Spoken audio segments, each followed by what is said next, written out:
In the world of power, silence is often the greatest strategy. For 5 years, I let them believe I was nothing, a housewife without purpose or ambition. My husband Sonny and his smug friends never suspected that the woman they mocked over dinner was actually signing their paychecks. Sometimes the most satisfying revenge isn't swift or loud. It's patient, calculated, and served at precisely the right moment.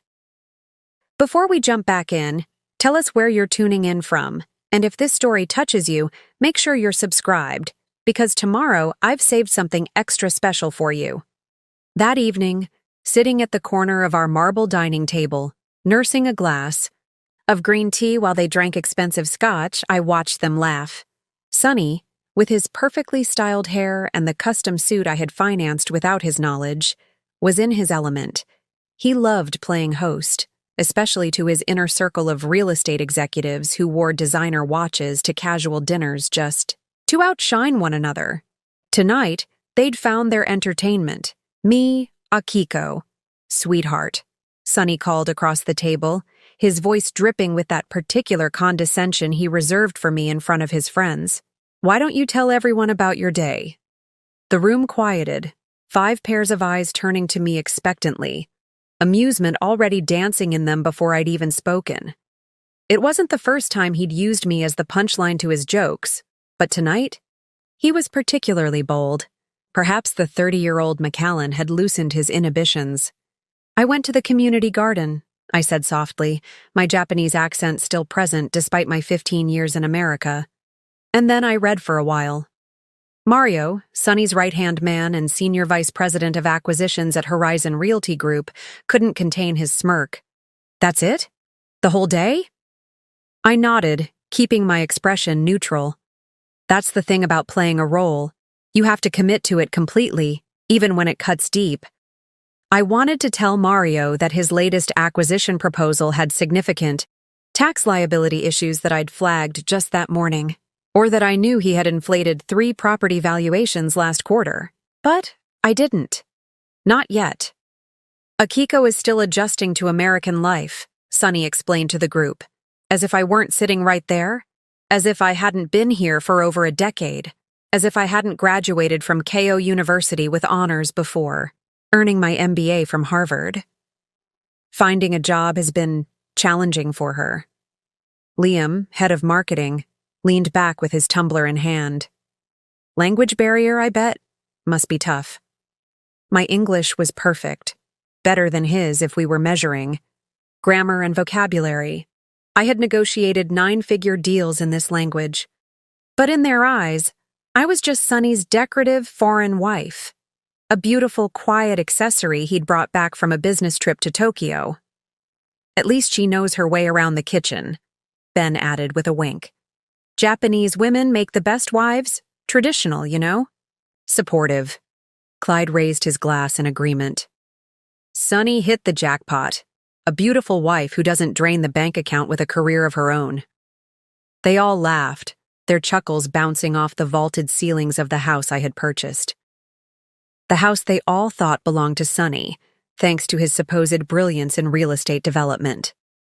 Funny how none of them questioned how a mid-level executive at Horizon Realty Group could afford a $4.2 million home in this neighborhood, or the limited edition Aston Martin in the garage. They believed what they wanted to believe because it was easier, and I let them. Remember that time Akiko thought she could be a real estate agent? Sonny said, his eyes glinting with amusement. She spent weeks studying for that licensing exam. What score did you get again, honey? I remained silent, allowing him his moment. He didn't know that I owned not just a real estate license, but a broker's license in 3 states. Or that I controlled the majority stake in Horizon Realty Group through a complex web of investment vehicles. That I had been personally selected by the aging founder, Mr. Tanaka, as his successor, a decision kept private until the appropriate time, which was rapidly approaching. She didn't even pass, Sonny continued, filling in my silence with his fabricated narrative. Turns out real. Estate isn't as easy as arranging flowers and making sushi. More laughter. I took a small sip of my tea, allowing my gaze to drift to the antique Japanese scroll hanging on the wall, a gift from Mr. Tanaka before he passed. It depicted a seemingly dormant volcano with the kanji for patience and power elegantly brushed beside it. None of our guests had ever asked about its meaning. They never really looked at anything in my home. Not the art, not the books in my native language that contained business strategies and investment theories, and certainly not me. You know what she does all day? Sonny continued, now fully committed to his performance. She watches real estate shows and gives me advice on which properties the company should invest in, like watching HGTV makes her an expert. I had, in fact, identified the Westlake development opportunity that had saved Horizon from a disastrous third quarter last year. I had quietly slipped the research onto Sonny's desk, allowing him to present it as his own discovery. The commission from that deal had paid for the watch he was now flaunting. To be fair, Mario added, turning to me with what he probably thought was kindness, real estate is complicated. It's not for everyone. It's all about instinct, Clyde declared, swirling his scotch importantly. You either have it or you don't. I nodded pleasantly, playing my part. What they didn't know was that tomorrow morning at exactly 9 a.m., when the board meeting was called to announce the new chairperson following Mr. Tanaka's passing, they would learn exactly what kind of instincts I possessed. More drinks? I offered, standing to play the perfect hostess. As I walked to the kitchen, I caught Sonny's whispered words to Ben. I love her, but seriously, sometimes I feel like I'm supporting a child, not a wife. A man needs a partner. You? No, someone with ambition. The words stung as they always did. But tonight, they were also fuel. Every dismissive comment, every condescending smile, every time they spoke about me as if I weren't in the room, it all strengthened my resolve for what was coming. In the kitchen, I checked my phone. A message from Mr. Tanaka's attorney confirmed our early meeting before the board announcement. All the documents were prepared, the succession plan ready to be revealed. In less than 15 hours, Sonny and his friends would discover that the woman they had belittled for years was not just part of Horizon Realty Group, she was about to become its chairman. I returned to the dining room with another bottle of scotch, placing it on the table with the practiced grace of a woman who knew her place.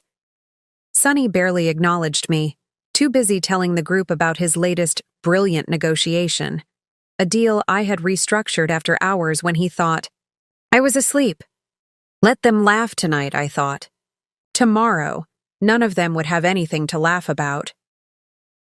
The dinner party dragged on well past midnight, each hour marked by another round of drinks and increasingly blatant disrespect. I maintained my mask of quiet submission, nodding and smiling, at appropriate intervals while my mind calculated the precise impact of tomorrow's revelation. Akiko, be a dear and bring us some coffee, Sonny called out, not bothering to look in my direction. The good beans, not that cheap stuff. I rose silently, feeling Clyde's eyes follow me as I walked to the kitchen. Of all Sonny's friends, he was the most obvious in his condescension. As director of operations at Horizon, he prided himself on efficiency, something he had made clear he found lacking in me. Your wife is something else, Sonny, I heard Clyde say as I left the room. Beautiful, quiet, obedient. They don't make them like that anymore. She has her uses, Sonny replied, his voice carrying easily to the kitchen. Though I wouldn't mind if one of those uses included bringing in an actual income. The coffee machine hummed as I prepared their drinks, my hands steady despite the fury building inside me. They didn't see me check my phone again. A message from Yumi, Mr. Tanaka's daughter and my closest ally at Horizon. Everything is set for tomorrow. Dad would be proud.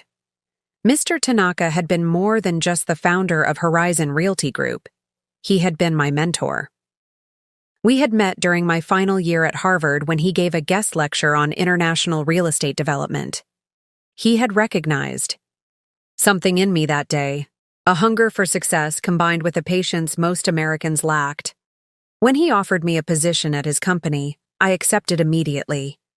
Preparing and narrating this story took us a lot of time, so if you are enjoying it, subscribe to our channel. It means a lot to us. Now back to the story. What no one knew, not even Sunny when we first met, was that I had risen quickly through Horizon's ranks. Within 3 years, I was managing their international acquisitions, focusing primarily on Asian markets, where my language skills and cultural understanding proved invaluable. Mr. Tanaka had begun grooming me as his successor long before his illness became apparent. Then I met Sunny. He was charming, attentive, and seemed to appreciate my intelligence. We married after a whirlwind romance, and that's when everything changed. Suddenly, my husband, a mid-level executive at the same company, couldn't handle the fact that his wife outranked him. His ego was too fragile to withstand the comparison. Men need to feel powerful, Mr. Tanaka had advised me during a private dinner after noticing tension between Sunny and me, especially American men. Sometimes, Akiko-san, the path to true power requires a strategic retreat. And so began my elaborate deception. With Mr. Tanaka's blessing, I officially stepped down from my position, seemingly becoming a housewife while continuing to work directly with him through secure channels. My official resignation allowed Sunny's star to rise unimpeded, his confidence growing with each promotion that I secretly orchestrated. For 5 years, I lived this double life, the quiet, supportive wife at home and the sharp, decisive executive, in private meetings with Mr. Tanaka. When his health began failing last year, he accelerated our succession plan, transferring controlling shares to me through a series of holding companies that even the board wasn't fully aware of. "Appearances can be deceiving, Akiko-san," he had said during our final meeting, his once powerful frame diminished by illness. "You have learned this lesson well. Now you will teach it to others." He died 3 weeks ago. His will, with its full revelations, would be read to the board tomorrow morning. I returned to the dining room with a tray of coffee cups, my face a perfect mask of servitude. Mario was in the middle of describing his latest conquest, not a property, but a woman from the accounting department. "She's fresh out of college, completely starstruck by my position," he boasted, accepting his coffee without even a glance in my direction. "These young ones are so easy to impress." What Mario didn't know was that I had received 3 separate harassment complaints about him in the past month alone. They had been sent to the anonymous ethics email that only Mr. Tanaka and I monitored. Those complaints were now part of the comprehensive files waiting in my private safe. "Speaking of positions," Ben interjected, his words slightly slurred, "that new development in Westlake is going to position us perfectly for the market upswing. Sunny, your team deserves a bonus for finding that opportunity." Sunny preened under the praise, straightening his expensive tie. "It's all about vision," he declared, conveniently forgetting the research folder I had strategically placed in his briefcase. "Seeing potential where others don't." I sat quietly in my corner of the table, observing them all while they ignored my presence. Each of them had vulnerabilities I had documented meticulously over the years. Liam had been manipulating marketing expenditures, funneling money to a consulting firm owned by his brother. Ben had deliberately hidden structural issues in 2 properties last quarter to speed up closings and secure his bonuses. Clyde had created a hostile work environment that had driven away 3 talented female executives. And Sunny, my husband, had been taking credit for other people's work for years, building his reputation on ideas that weren't his own, including many that had come from me. "Akiko doesn't understand the first thing about vision," Sunny continued, warming to his favorite subject, my supposed inadequacies. "Last month, she suggested we look into affordable housing projects." Affordable housing? Can you imagine the profit margins on that?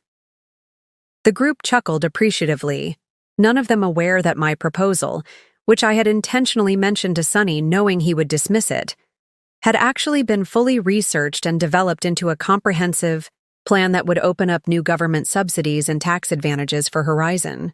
The plan sat in my private files, ready to be implemented once I took control.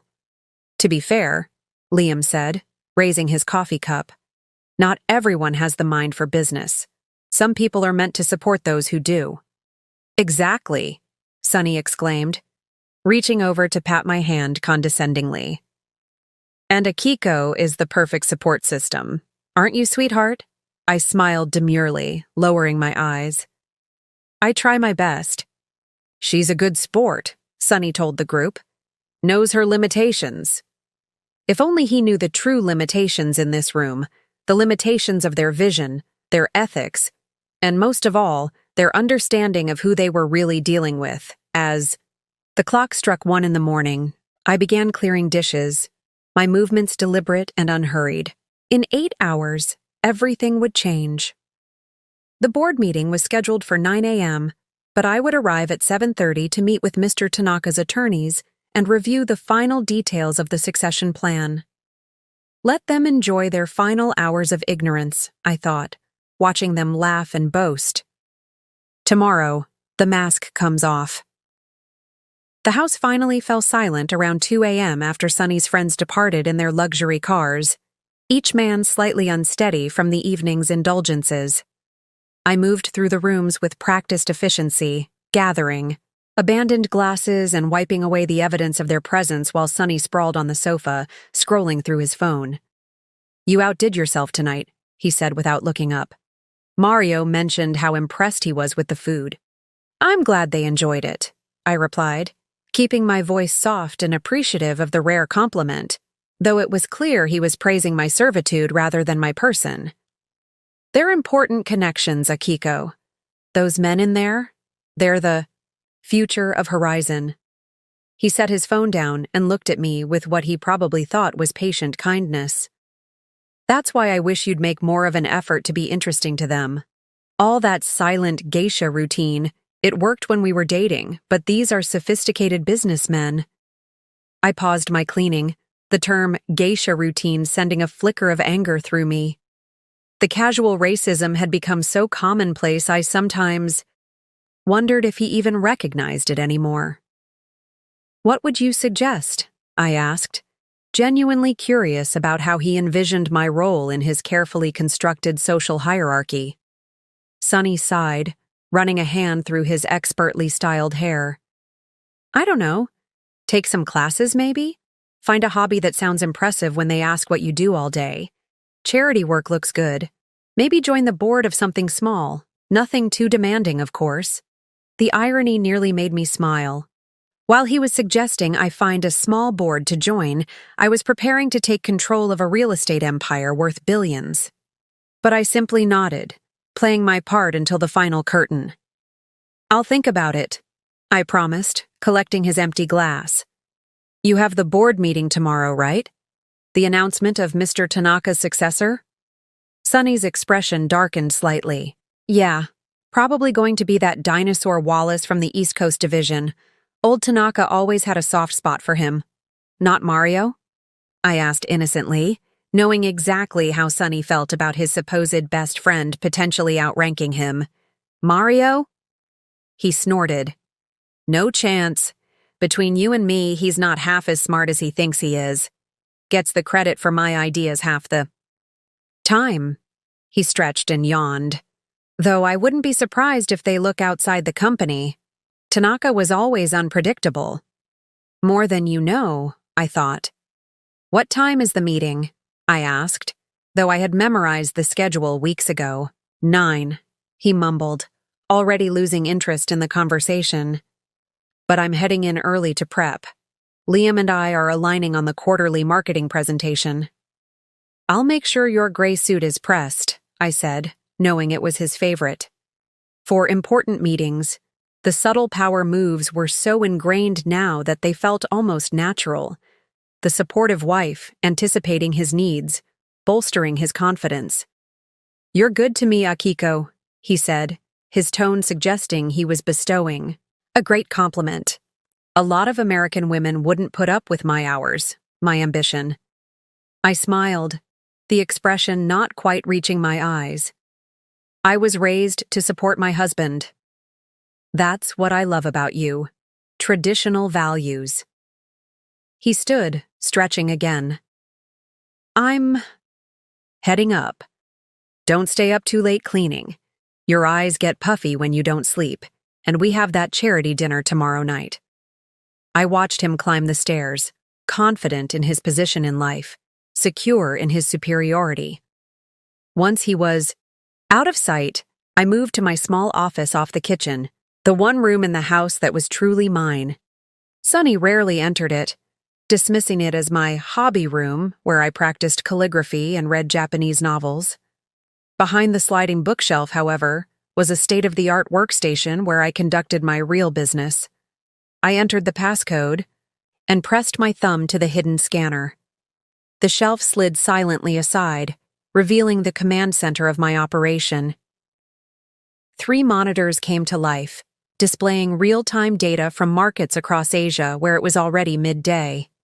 I had a video call scheduled with our Tokyo office in 20 minutes to finalize the details of an acquisition that none of the current Horizon executives, including Sonny, knew about. Before making the call, I opened a secure drawer and removed 5 thick files, one for each of the men who had dined at my table tonight. These weren't merely performance evaluations. They were comprehensive dossiers detailing every ethical breach, every inflated number, every instance of credit stolen and harassment covered up. Mario's file was the thickest. His habit of pursuing young employees had created significant liability for the company, all meticulously documented by the HR director who reported directly to Mr. Tanaka and now to me. Attached was a USB drive containing audio recordings from his office, the microphones installed during last year's security upgrade that he had so casually approved without reading the documentation.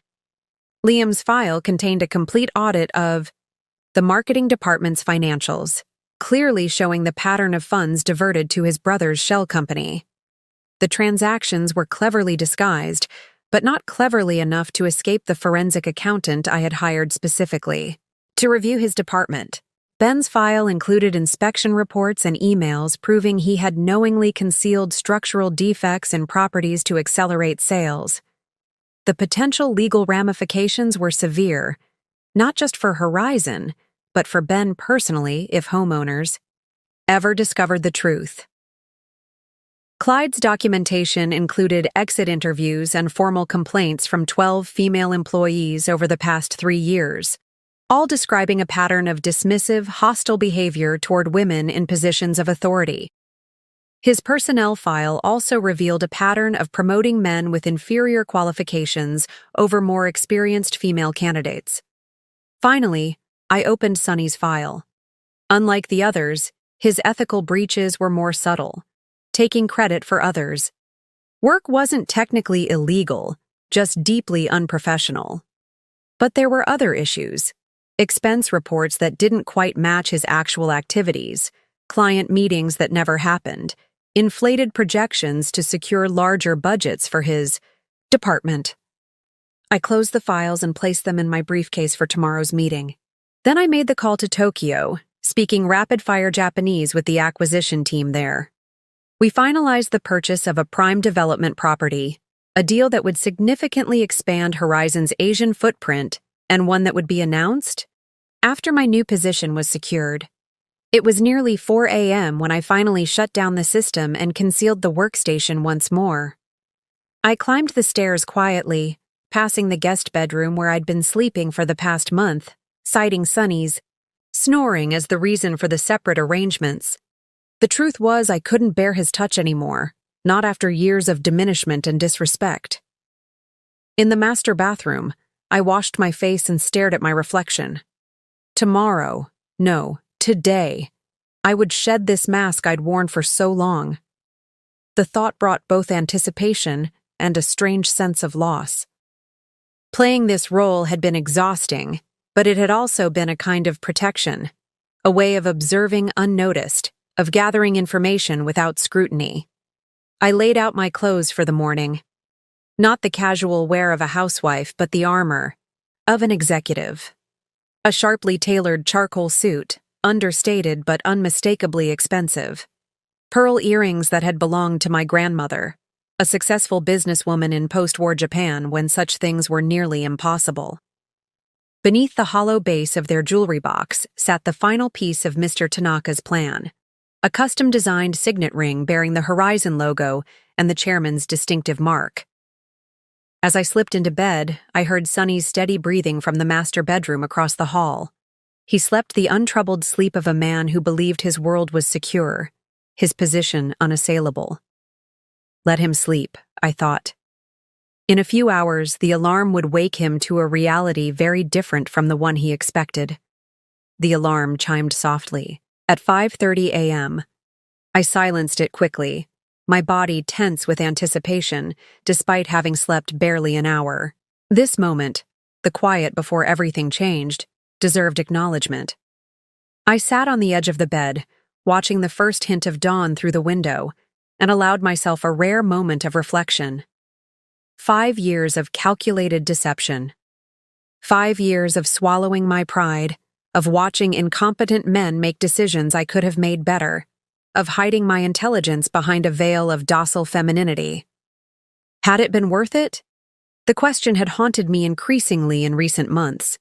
Mr. Tanaka had understood the strategy, the power of being underestimated, the advantage of seeing people's true nature when they believed you posed no threat.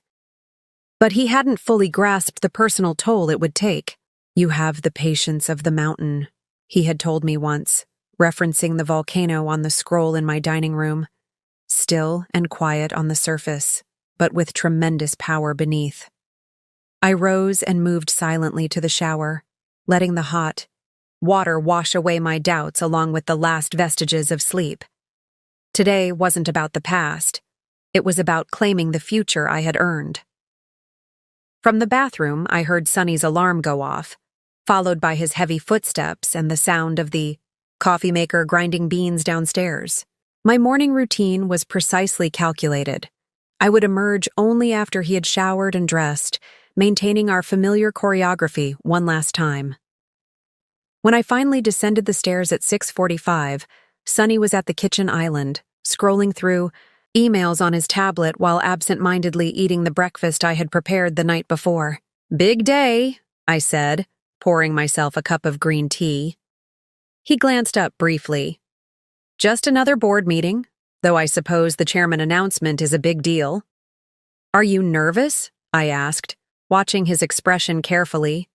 He scoffed, his ego preventing him from acknowledging even the possibility of anxiety. "Why would I be nervous? Nothing changes for me either way. I run my division, and I run it well." I nodded, taking a small sip of tea.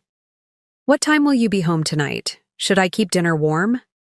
"Don't wait up," he replied, already returning his attention to his emails. "After the announcement, there'll be drinks, networking. Could be late." "Of course." I kept my voice neutral, though I knew exactly how the day would unfold, and it wouldn't include celebratory drinks for Sonny. He stood, gathering his things without really looking at me. "You have that charity thing tonight, right?" "Yes," I confirmed. The charity thing was actually a private dinner with Yumi Tanaka and the company's major international investors, my official introduction as Horizon's new chairman. But Sonny had never paid attention to the details of my social calendar, dismissing my occasional appearances at philanthropic events as attempts to alleviate boredom. He checked his watch, the Patek Philippe I had given him for our anniversary, its cost far exceeding what his position at Horizon could reasonably afford. Another piece of evidence he had willfully ignored, too caught up in his own narrative to question the inconsistencies. I should get going, want to touch base with the team before the meeting. On any other morning, he would have left with barely a goodbye. Today, perhaps sensing something significant in the air without consciously acknowledging it, he paused at the door. "You know, you really should think about what I said last night. Finding something to occupy your time. It would be good for you." The concern in his voice might have seemed genuine to an outsider, but I recognized it for what it was. concern for how my perceived idleness reflected on him. "I'll consider it," I said, offering the placid smile he expected. "Good luck today." He nodded and left, the door closing behind him with a definitive click. I remained perfectly still for a moment, listening to his car start and pull away. Then I moved with sudden, decisive energy. First, I called Yumi to confirm she would meet me at the attorney's office before the board meeting. Then I contacted security at Horizon headquarters to ensure my private entrance would be accessible, an entrance established by Mr. Tanaka years ago for discreet meetings, unknown to most employees.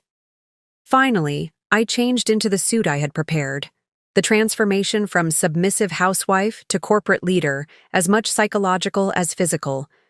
With each button fastened, each smooth line adjusted to perfection, I reclaimed a piece of myself that had been deliberately hidden away.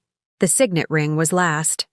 I removed it from its hiding place and held it up to the light, watching the subtle engravings catch the morning sun. It was more than jewelry. It was a symbol of succession, of responsibility, of power rightfully earned and too long deferred. As I slipped it onto my finger, a wave of emotions threatened to overwhelm me: pride, anticipation, resolution, but also a surprising thread of sadness. Despite everything, there had been moments of genuine connection with Sunny in the early days. Moments when I had glimpsed the man I thought I was marrying before his insecurities and ambitions revealed his true character. I had loved him once. Perhaps part of me still did, buried beneath layers of disappointment and resentment. That complicated the day ahead, made it more than a simple business transaction. This wasn't just about claiming my rightful position. It was about ending a marriage built on false pretenses. My phone buzzed with a message from my driver, waiting discreetly down the block as arranged. I gathered my briefcase containing the 5 files that would reshape Horizon's executive structure by day's end. Before leaving, I took one last look around the house that had been my beautiful prison for 5 years. The carefully curated space spoke volumes about the dynamic between Sunny and me, his golf trophies prominently displayed while my academic achievements remained boxed in the attic, his American sensibilities dominating every room except my small office. Even the art on the walls reflected his taste rather than mine, with one exception: Mr. Tanaka's volcano scroll, the only piece of my heritage Sunny had allowed, because it added exotic flair to the dining room. Soon, I would have a new home, one that reflected all facets of my identity without compromise. But this house, for all its emotional complications, had served its purpose. It had been the stage for my most convincing performance, one that was about to reach its final act. The car ride to the attorney's office was quiet, giving me time to center myself for what was to come. I reviewed the day schedule once more. 8:30 a.m., meeting with Mr. Tanaka's legal team. 8:45 a.m., arrival at Horizon headquarters. 9 a.m., board meeting and succession announcement. 10:30 a.m., executive restructuring discussion. 12 p.m., company-wide. Announcement 4 p.m., meeting with international investors. p.m., dinner with Yumi and key stakeholders. By midnight, Horizon Realty Group would be irrevocably transformed, and so would my life. When I arrived at the attorney's office, Yumi was already waiting. Mr. Tanaka's daughter had been my ally from the beginning, one of the few people who knew the full scope of her father's plans for me. At 45, she was 15 years my senior and had deliberately stepped back from day-to-day operations at Horizon to pursue her own interests, supporting her father's decision to groom me as his successor. "Ready?" she asked simply, rising, to greet me with a respectful bow. I returned the gesture, feeling a calm certainty settle over me. "I've been ready for 5 years," she smiled, a flash of her father's shrewd intelligence in her eyes. "He would be proud, not just of what you're about to do, but how patiently you've prepared for it." Together, we entered the conference room where 3 attorneys waited with the final documents. For the next hour, we reviewed the succession plan, the updated corporate structure, and the strategic announcements to be made throughout the day. At precisely 8:30 a.m., we finished. I signed the last document with a steady hand, officially accepting my position as chairman and CEO of Horizon Realty Group. The weight of the moment wasn't lost on anyone in the room. A Japanese woman taking control of a predominantly male American company in an industry still marked by significant gender disparities. Tanaka-san would say this is just the beginning, the senior attorney remarked as he sealed the documents. He would be right, I replied, rising from my seat with newfound authority. And we have a board meeting to attend. The private entrance to Horizon's headquarters opened with my fingerprint, a security feature installed years ago but rarely used during my self-imposed exile. The executive corridor was quiet at 8:40 a.m. Most of the board members and senior staff gathered in the anteroom outside the main conference room, waiting for the 9 a.m. meeting to begin. I took the service elevator to the 32nd floor, emerging in a discreet alcove that offered a perfect vantage point of the gathering executives without immediately revealing my presence. Yumi had gone ahead through the main entrance, her appearance causing no stir as she was an expected attendee for her father's succession announcement. From my position, I could see Sonny holding court near the refreshment table, surrounded by his usual satellites, Mario, Liam, Ben, and Clyde. Their postures radiated confidence, the easy camaraderie of men who believed themselves untouchable. They laughed too loudly, occupying more space than necessary, a physical manifestation of the entitlement they'd cultivated. "Wallace looks nervous," I heard Liam say, gesturing subtly toward an older man standing alone near the windows. "Maybe. He knows something we don't." "Please," Sonny replied dismissively. The old man might have liked him, but the board knows the company needs new blood, not another dinosaur clinging to outdated methods. Mario chuckled, adjusting his Italian silk tie. "My money's still on external recruitment. Probably some hotshot from Goldman or Morgan Stanley to shake things up." "Whoever it is," Ben added, lowering his voice slightly. "They'd better understand how things work around here. We've built this company into what it is today." The audacity of that statement nearly made me step forward prematurely. These men had built nothing. They had inherited a thriving company from Mr. Tanaka's careful stewardship and proceeded to coast on its existing momentum while inserting inefficiencies and ethical compromises at every turn. Clyde nodded in agreement. "First order of business. For the new chairman should be reviewing that diversity initiative HR keeps pushing. Complete waste of resources, if you ask me. Merit should be the only consideration." The irony of Clyde invoking merit while systematically undermining qualified female employees might have been amusing if it weren't so infuriating. I checked my watch. 8:52 a.m. Time to make my entrance. But before I could move, Sonny's voice rose. Again, this time loud enough to carry across the anteroom. "Speaking of diversity," he said with a smirk, "I had to listen to my wife go on about how Horizon should invest in affordable housing last night. Can you imagine? The profit margins would be a joke." "Your wife?" Mario chuckled.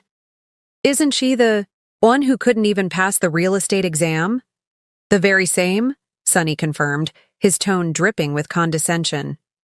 "Sweet woman, beautiful, great hostess, but completely clueless about business. Still, I let her talk. Makes her feel included." The group laughed, that particular laugh of men who share a joke at someone else's expense. I felt a cold fury settle in my chest, not just at the mockery, but at the casual dismissal of an idea that would actually increase Horizon's profitability through tax incentives and government subsidies if they had bothered to run the numbers as I had. "You know what's funny?"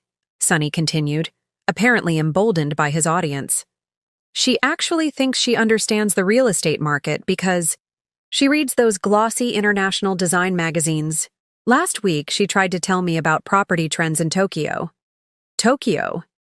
As if she has any idea what drives the commercial market there. The international Asian market was, in fact, my specialty, the very reason Mr. Tanaka had recruited me. I had overseen the acquisition of 3 major properties in Tokyo's financial district, transactions that had increased Horizon's portfolio value by nearly 30% in my active years with the company. Women, Clyde said with a dismissive wave. My wife's the same. Thinks watching home renovation shows makes her an expert.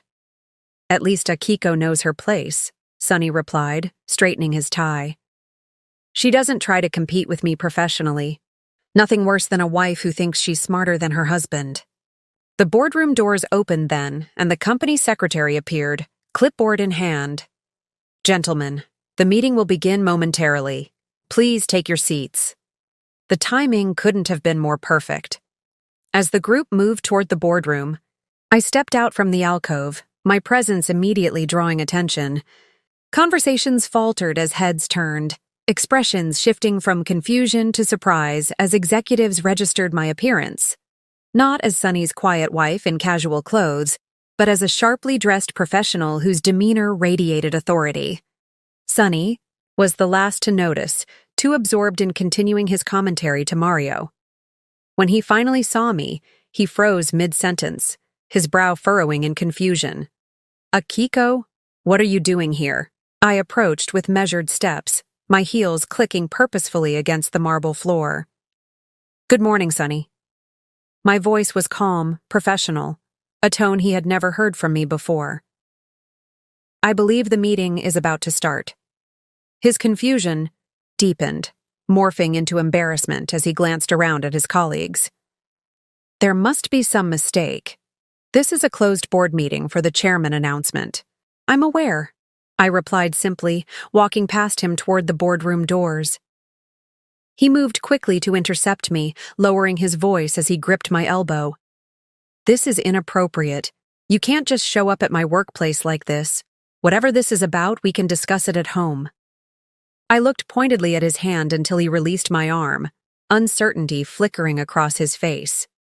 Mr. Reynolds, came a voice from behind us.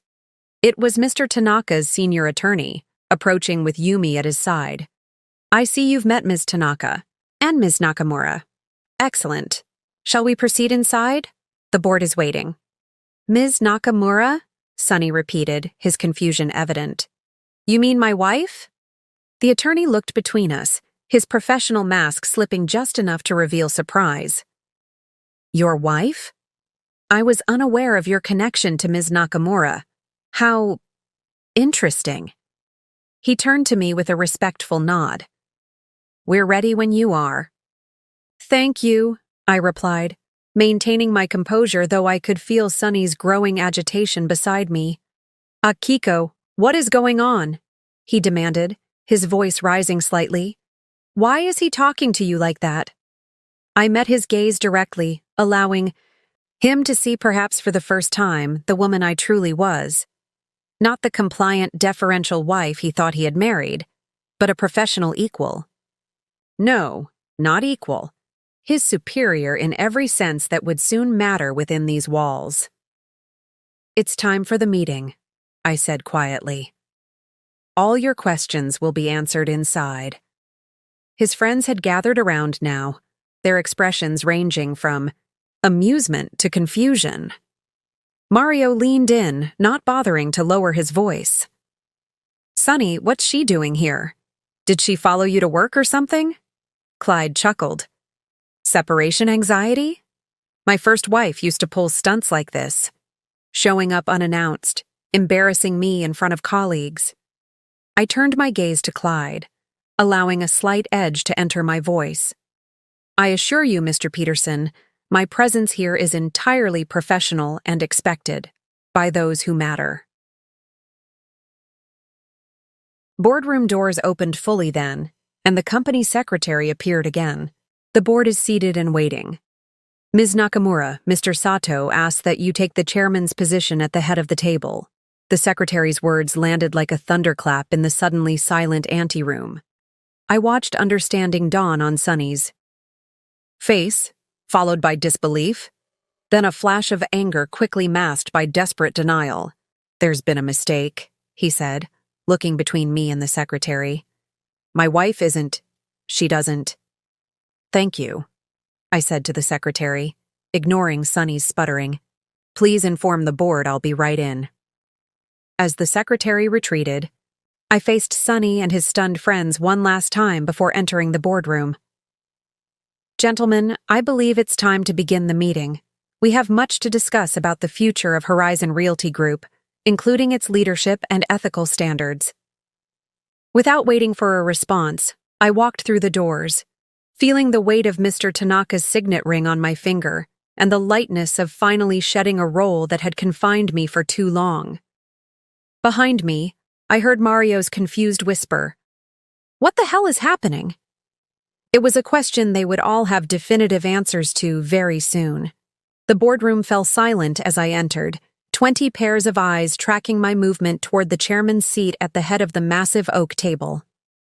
Most board members knew me only as a footnote in company gatherings, Sonny Reynolds's quiet Japanese wife who occasionally appeared at holiday parties.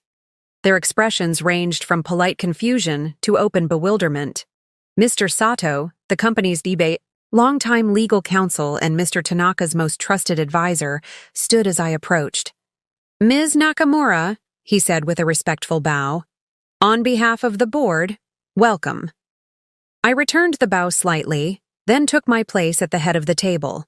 Behind me, Sonny and his friends filed in, taking their designated seats along the periphery of the room where non-board executives could observe proceedings.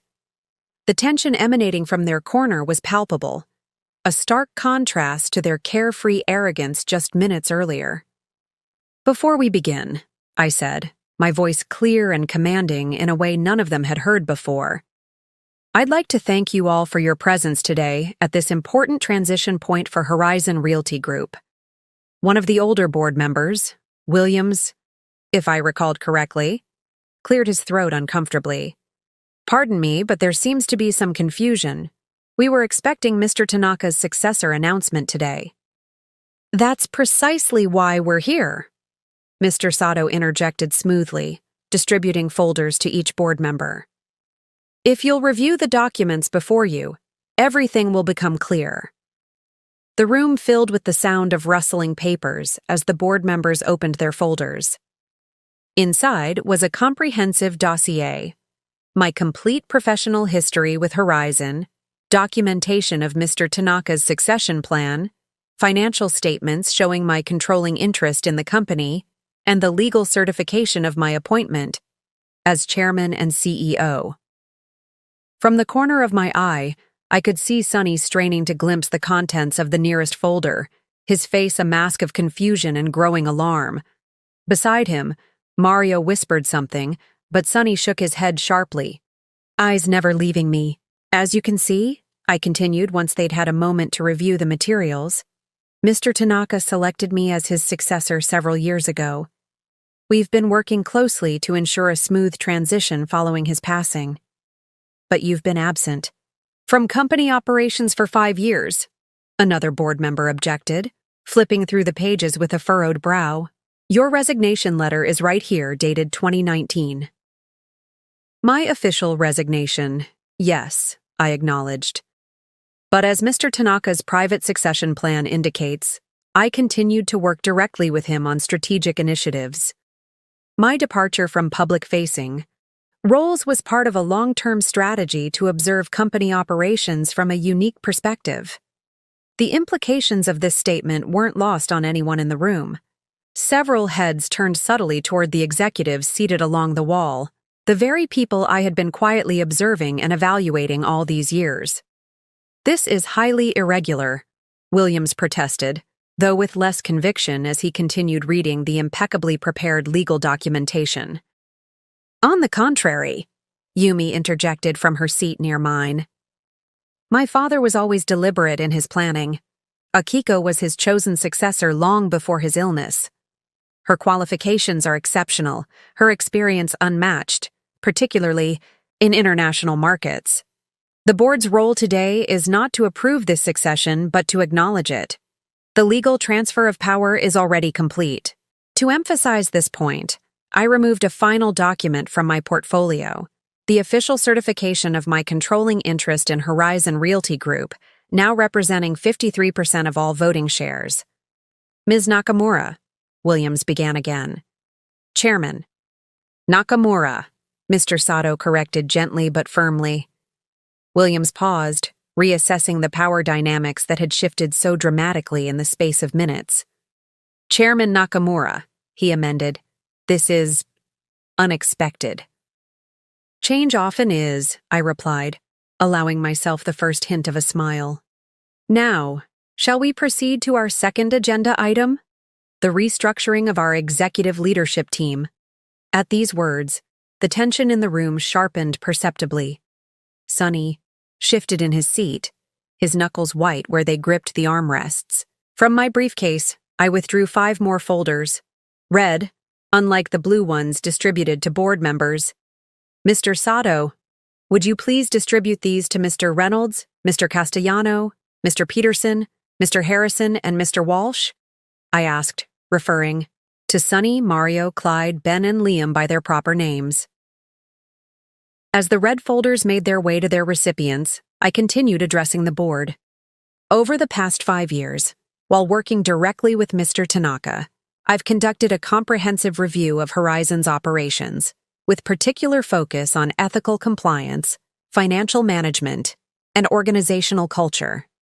Sonny opened his folder, his face draining of color as he scanned its contents. Beside him, Mario's expression shifted from confusion to alarm to something approaching panic. My findings, samples of which are in the folders now being reviewed by the gentleman in question, revealed significant areas of concern, I continued. These include financial improprieties, violations of our ethics code, and leadership practices incompatible with Horizon's values and future direction. This is outrageous, Clyde suddenly burst out, halfway through his folder. These accusations are fully documented and independently verified, I finished for him. Each file contains primary evidence collected over multiple years, witness statements, and forensic accounting reports where applicable. The board will receive comprehensive summaries following this meeting, but I wanted the individuals involved to review their personal files first, a professional courtesy. The room had gone deathly quiet. Even Williams seemed at a loss for words. As the gravity of the situation became apparent, Akiko, Sonny finally spoke, using my first name inappropriately for the setting, a last desperate attempt to reframe our relationship into the familiar dynamic where he held power. We should discuss this privately. Whatever you think you found. Chairman Nakamura, I corrected, meeting his gaze directly. And there is nothing to discuss privately, Mr. Reynolds. The evidence speaks for itself. Your misconduct, along with that of your colleagues, has been thoroughly documented and verified. I turned back to address the entire board. As my first official act as chairman, I am terminating the employment of these 5 executives, effective immediately. Security has been instructed to escort them from the building following this meeting. Their access credentials have already been revoked. The boardroom erupted then, Sonny and his friends protesting loudly while board members attempted to ask questions over the din. I allowed it to continue for precisely 15 seconds before raising my hand for silence. Remarkably, the room complied. This decision is not subject to debate, I said calmly. It is merely being communicated as a courtesy to the board. The restructuring plan for the affected departments is outlined on page 12 of your briefings. I glanced at the ornate clock on the boardroom wall. We will take a 15-minute recess. When we reconvene, we will discuss Horizon's new strategic direction, beginning with our expansion into affordable housing development and our strengthened presence in Asian markets. As I stood, signaling the break, Sonny made one last, desperate attempt, his voice cracking with a mixture of anger and disbelief. You can't do this, he said, rising from his seat. I'm your husband. The room fell silent again, all eyes moving between us. I regarded him steadily, allowing the full weight of the moment to settle before responding. Correction, I said quietly. You were my husband. The divorce papers are in the final section of your folder. My attorneys will be in touch regarding the separation of assets. The 15-minute recess stretched into 20 as security quietly entered the boardroom to escort Sonny and his colleagues to their offices to collect personal belongings. I remained seated at the head of the table, reviewing notes for the strategic presentation while board members huddled in small groups, their whispered conversations a mix of shock and rapid recalculation of where they stood in this new reality. Yumi approached, taking the seat beside me. That was quite an entrance, she said in Japanese, her voice low enough that only I could hear. It was overdue, I replied in the same language, allowing myself a moment of candor away from English speaking. Here's the husband part. That was unexpected, she admitted. Father never mentioned that complication. Your father knew, I said, sorting my presentation materials. He advised me to keep my personal and professional lives completely separate. Sonny never knew who I really was because Mr. Tanaka and I agreed it was safer that way. Yumi studied, me with her shrewd eyes so like her father's. Safer for the company, perhaps. But for you? Before I could answer, the boardroom door opened again. Mr. Sato entered, followed by the board members who had stepped out during the break. Their demeanor had changed subtly, less confused, more calculating as they reassessed their positions in the new power structure. The executives have been escorted from the building, Mr. Sato informed me quietly as he took his seat.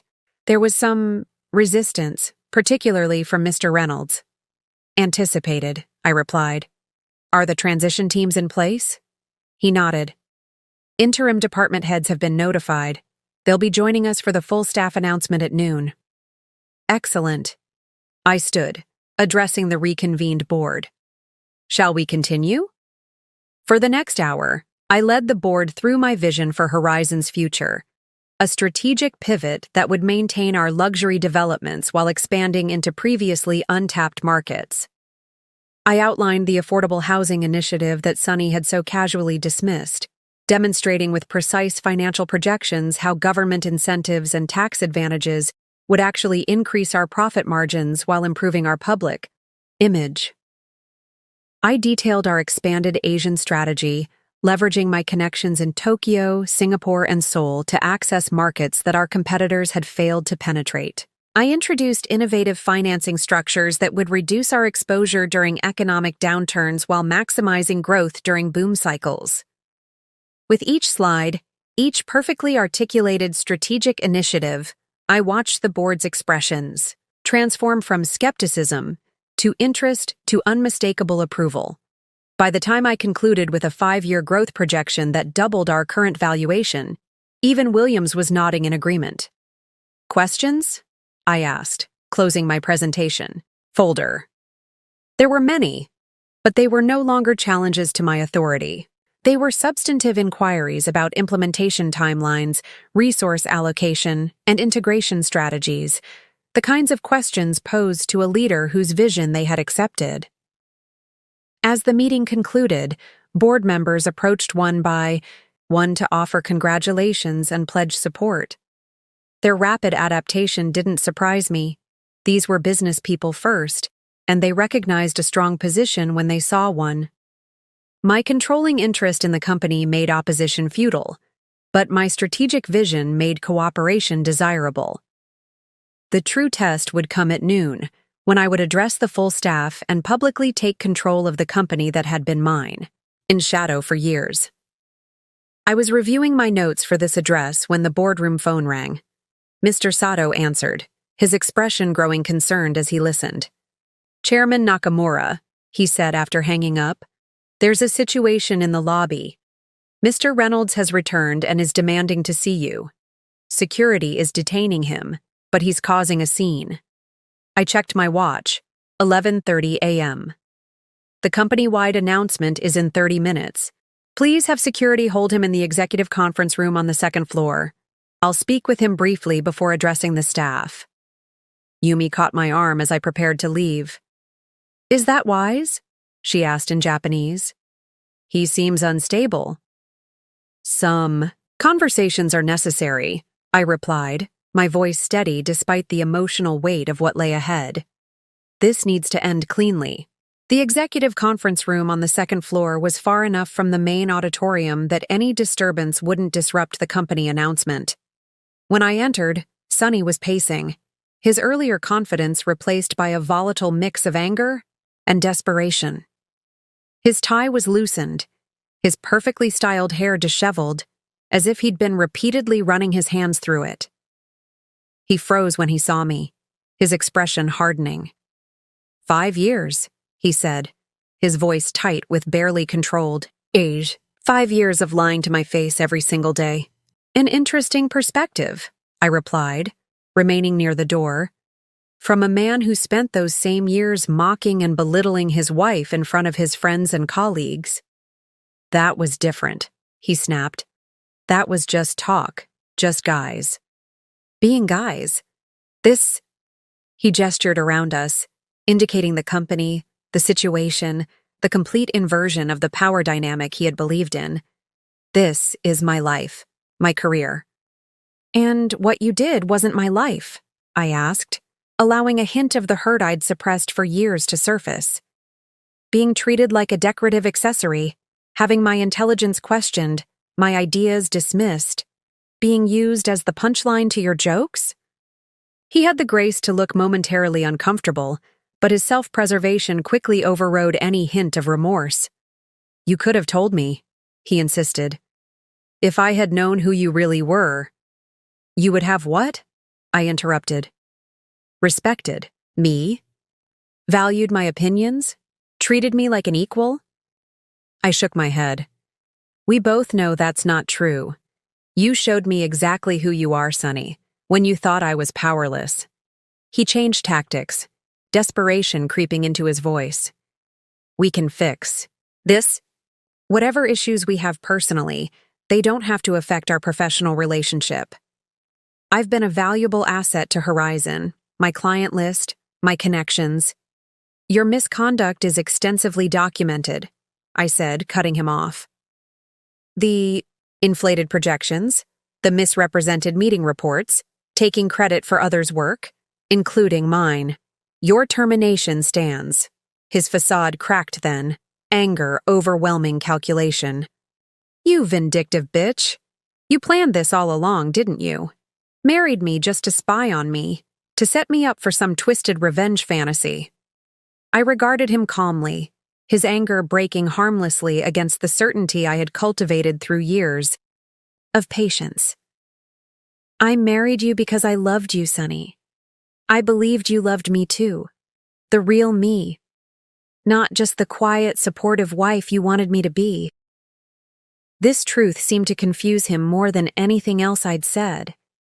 He stared at me, his anger momentarily sidetracked by genuine bewilderment. Then why the deception? Why pretend to be something you weren't? I didn't, at first, I said quietly. But you made it clear you couldn't handle a wife who might outshine you professionally. Remember our fight after the Westlake property? When I suggested improvements to your proposal and you didn't speak to me for 3 days. You said you needed to be the man in our relationship. Recognition flickered in his eyes. One of the few times in our early marriage when I had fully displayed my business acumen before learning to hide it. So I made a choice, I continued. I stepped back publicly while continuing my work with Mr. Tanaka privately. I had hoped that as your confidence grew, you might become secure enough to accept my success alongside your own. Instead, you became more dismissive, more condescending with each promotion. His shoulders slumped slightly, the righteous indignation draining away as the truth of my words penetrated his defenses.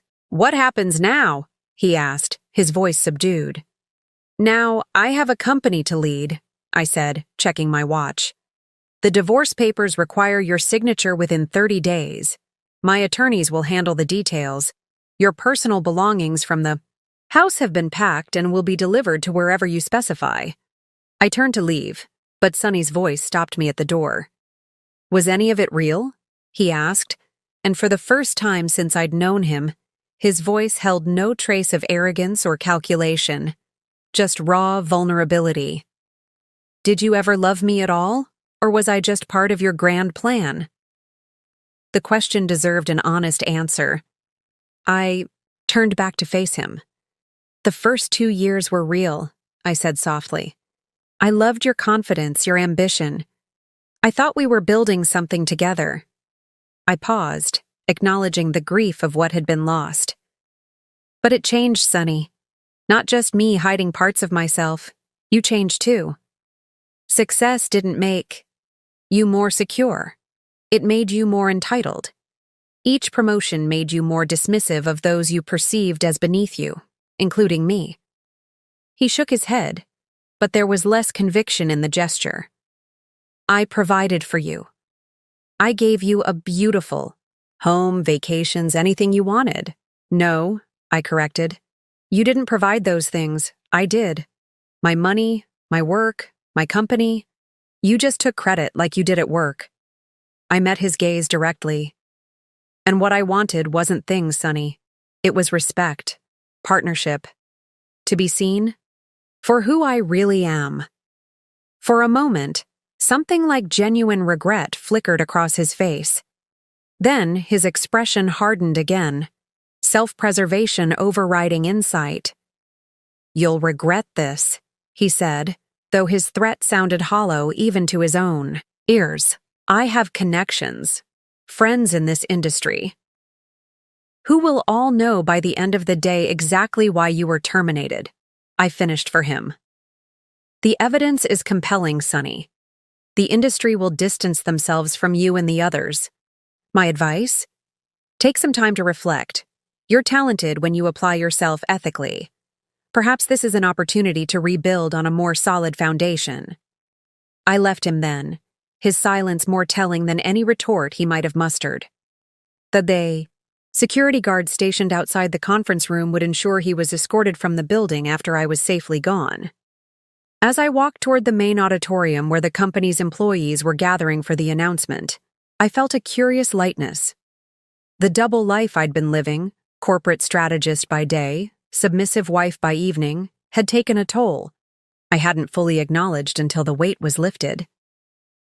Yumi met me at the auditorium entrance, concern evident in her expression. How did it go? As expected, I replied, straightening my suit jacket. He's angry, hurt, and trying to find someone to blame other than himself. She nodded, understanding the complexities better than most. And you? How are you feeling about all this? I considered the question carefully. Relieved, I said finally, and ready. The auditorium was filled to capacity. Over 300 employees from every department seated in anticipation of the announcement. Many looked confused, having heard rumors of the morning's dramatic events. Some seemed worried, which was understandable. Leadership changes often meant job insecurity. Mr. Sato approached the podium, his authoritative presence immediately hushing the murmurs rippling through the crowd. Good afternoon, he began formally. As many of you know, following the passing of our founder and chairman, Mr. Hideo Tanaka, the board has been engaged in succession planning. Today, I am pleased to introduce Horizon Realty Group's new chairman and chief executive officer, Ms. Akiko Nakamura. I stepped onto the stage, the sound of uncertain applause washing over me. From the expressions on many faces, it was clear. They were trying to place me, to understand who this unfamiliar Japanese woman was and why she now led their company. Thank you, I said, my voice carrying clearly through the auditorium as I took the podium. Some of you may recognize me, though perhaps not in this context. For the past 5 years, I have been working directly with Mr. Tanaka as his appointed successor, while maintaining a deliberately low profile. I paused, letting this information settle. Recognition dawned on some faces, employees who had seen me at company functions as Sonny's wife, but never suspected my true role. Before that, I served as Director of International Acquisitions, specializing in Asian markets. My history with Horizon actually predates many of yours. I was personally recruited by Mr. Tanaka 12 years ago after completing my MBA at Harvard. Whispers spread through the audience as people began connecting dots, revising their understanding of company history. This morning, the board formally acknowledged my position as chairman and CEO, a role I accept with deep respect for Mr. Tanaka's legacy and clear vision for Horizon's future. I then moved to the more difficult part of the announcement. As part of this transition, several executive changes have been implemented, effective immediately. Mr. Reynolds, Mr. Castellano, Mr. Peterson, Mr. Harrison, and Mr. Walsh are no longer with the company. The whispers intensified, unsurprisingly.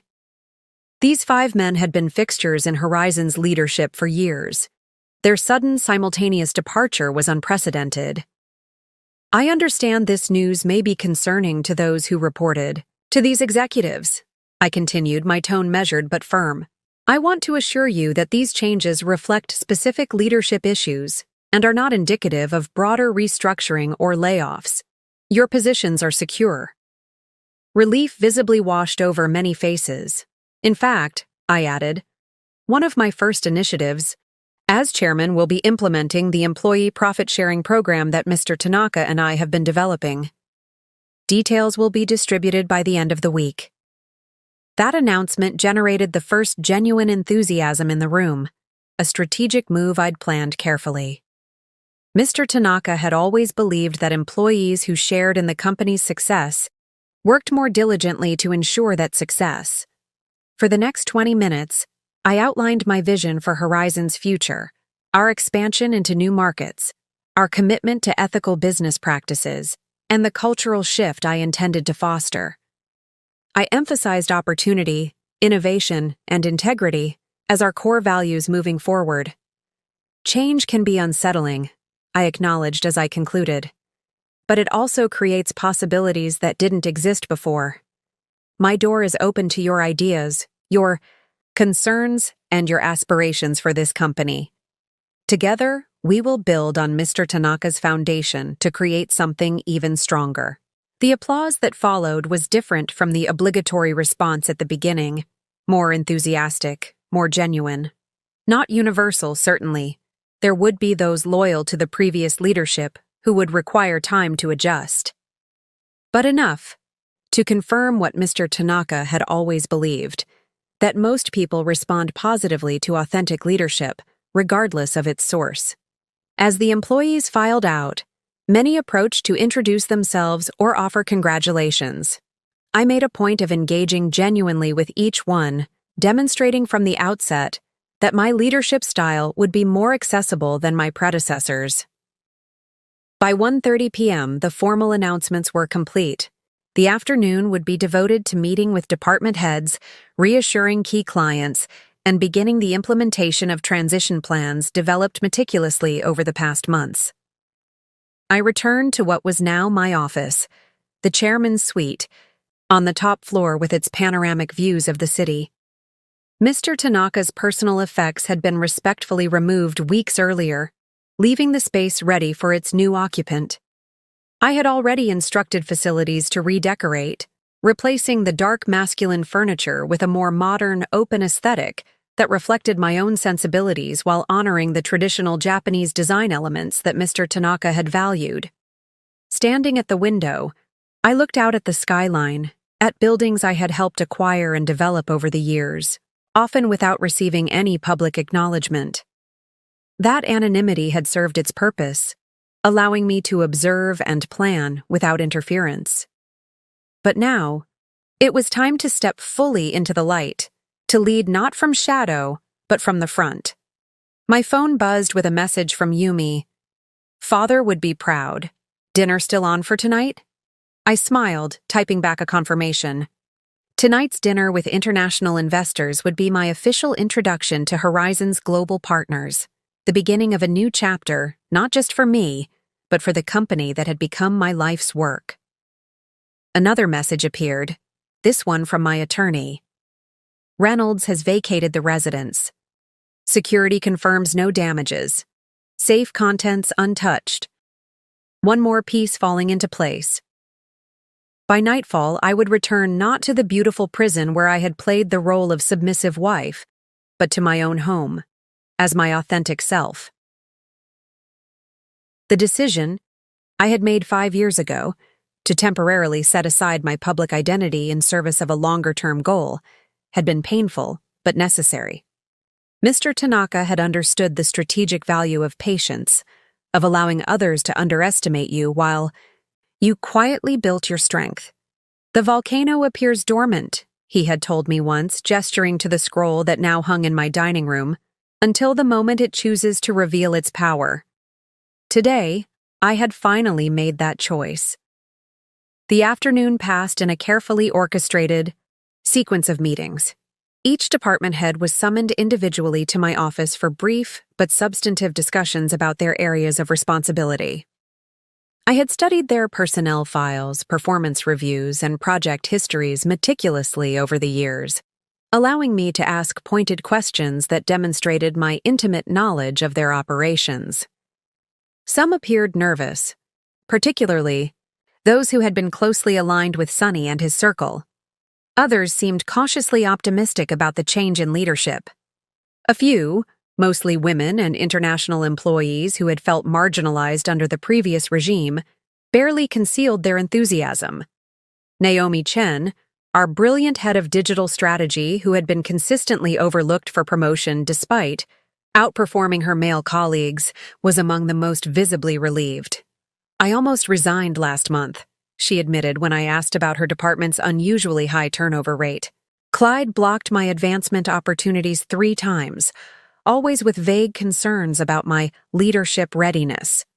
"Your leadership capabilities are not in question," I assured her, sliding a folder across my desk. "This is the expanded digital initiative we'll be announcing next quarter. I'd like you to lead it with a corresponding title change to Senior Vice President of Digital Innovation and a compensation adjustment to match."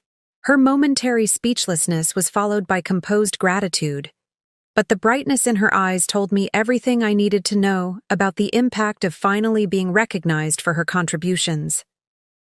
Similar conversations played out across the afternoon, not wholesale reorganization, but strategic adjustments that began shifting the company's culture immediately. By 4 p.m., I had met with 12 key department heads, each leaving with clear directives and, more importantly, a sense that their work was seen and valued by the new leadership. At 4:30 p.m., my executive assistant, formerly Mr. Tanaka's most trusted aide, announced the arrival of our international investors for the preliminary meeting before tonight's dinner. The conference room filled with representatives from our global financial partners, investment firms from Tokyo, Singapore, London, and Dubai, who had long supported Horizon's international expansion. Many had known me in my previous role as Director of International Acquisitions, though none had been aware of my continued involvement during my apparent absence. Ms. Nakamura, Mr. Watanabe, the senior representative from Tokyo's largest real estate investment trust, greeted me with a respectful bow. "It is good to see you in an official capacity again. Tanaka-san spoke highly of your continued contributions, though few of us understood the full extent of your role." "Mr. Tanaka valued discretion," I replied, returning his bow. "But now we can speak openly about our vision for Horizon's global presence." For the next hour, I outlined our expanded international strategy, addressing specific concerns from each market representative and demonstrating my thorough understanding of regional regulations, cultural considerations, and growth opportunities. The detailed knowledge I presented, from Tokyo's changing zoning laws to Dubai's new foreign investment framework, clearly impressed even the most skeptical investors. "I believe I speak for all of us," said Ms. Al-Fayez from our Dubai partners. As the meeting concluded, "When I say Horizon appears to be in very capable hands, we look forward to tonight's dinner to discuss these opportunities further." As they filed out to prepare for the evening event, Yumi remained behind, a small, satisfied smile playing at the corners of her mouth. "They're convinced," she said once. We were alone, particularly Watanabe. I've never seen him so enthusiastic about our projections. Watanabe-san appreciates preparedness, I replied, gathering my notes. And unlike some of our previous executives, I don't need to exaggerate our potential to impress him. Yumi nodded, her expression growing more serious. Have you seen the news? She slid her tablet across the table, displaying a financial news site where a small headline announced, "Shake-up at Horizon Realty. 5 top executives terminated as founder's protege takes control." It was inevitable, I said, scanning the article. The coverage was factual but limited, focusing on the appointment of a new chairman rather than the reasons behind the executive departures. That would change as more details emerged, but for now, the controlled narrative served our purposes. What about Sunny? Any more disturbances? Yumi asked. Nothing since this morning, I replied. My attorney reports he's checked into the Four Seasons downtown. Apparently, his corporate credit card still worked. An oversight will remedy by morning. I checked my watch. 5:45 p.m. I should head home to change before dinner. The car is waiting downstairs. Yumi walked with me to the elevator, her heels clicking in rhythm with mine across the marble floor of the executive suite, a subtle but powerful symbol of the company's new leadership dynamic. Father would be pleased, she said as we waited. For the elevator. Not just with the business transition, but with you finally reclaiming your identity. He worried about the personal toll of the strategy. The personal and professional are often intertwined, I replied, thinking of Sunny, of the marriage that had somehow transformed from a genuine connection to an elaborate charade. Sometimes sacrifices in one area enable success in another. The elevator arrived, its polished doors sliding open silently. Yumi squeezed my arm gently before stepping back. No more sacrifices, Akiko. From now on, you live on your own terms. I nodded, a curious emotion, part liberation, part melancholy, washing over me as the doors closed. She was right, of course. The deceptions, the careful performance of submission, the strategic diminishment of my capabilities, all of that ended today. Yet there was a strangeness to stepping fully into myself after so long in the shadows, like limbs tingling painfully as circulation returns. The car waited as promised, my driver opening the door as I approached. Home, Ms. Nakamura?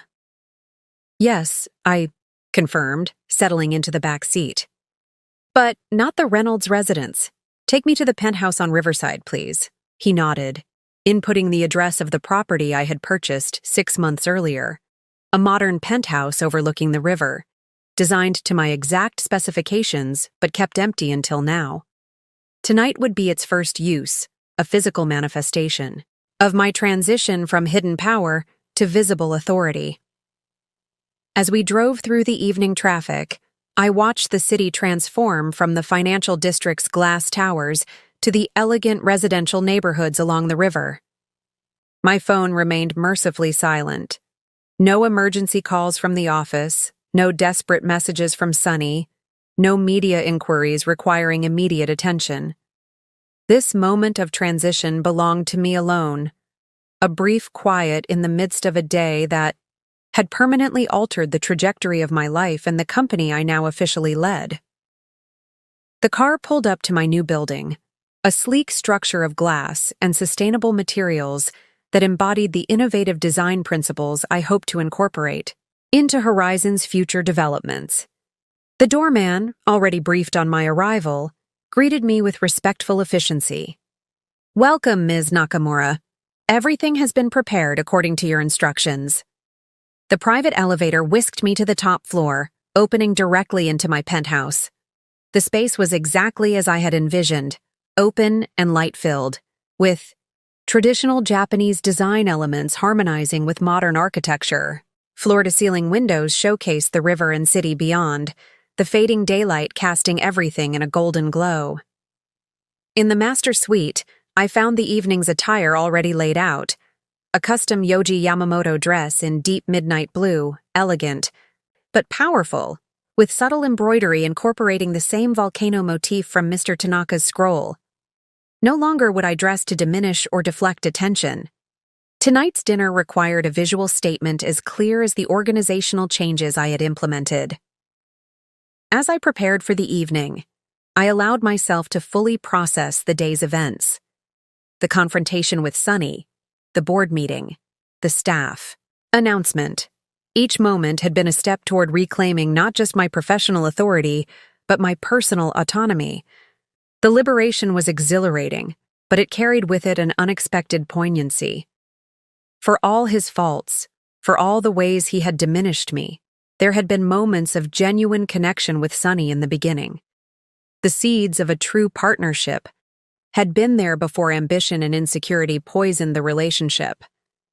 I couldn't help but wonder if things might have been different had I confronted the issues earlier, had I refused to play the role he expected.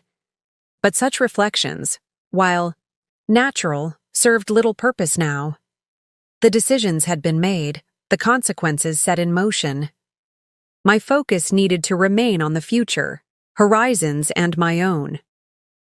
I fastened Mr. Tanaka's gift around my neck, a pendant of polished jade carved with the Japanese character for strength, given to me on the day he formally named me his successor. Its weight against my skin was a tangible reminder of his faith in me, of the responsibility I had accepted, and of the journey that had led to this moment. At precisely 6:45 p.m., my phone chimed with a notification. The car had arrived to take me to dinner. I took one final look in the mirror, no longer seeing the carefully constructed facade of Sunny Reynolds' quiet wife, but the woman I had always been beneath that mask, Akiko Nakamura, chairman and CEO of Horizon Realty Group, finally stepping fully into the light.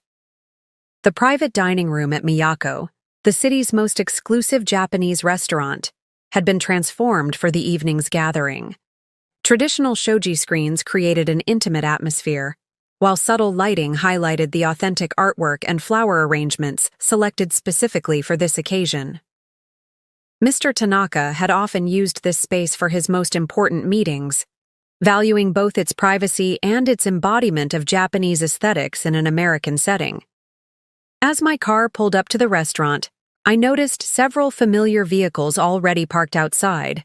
The investors had arrived early, eager to continue our earlier discussions in a more relaxed environment. The restaurant's owner, Mr. Hoshino, greeted me personally at the entrance. "Nakamura-san," he said, bowing deeply. "It is an honor to host you in your new capacity. Tanaka-san would be pleased to see his wishes fulfilled." "Thank you, Hoshino-san," I replied, returning his bow. "Your discretion over the years has been invaluable." He smiled knowingly.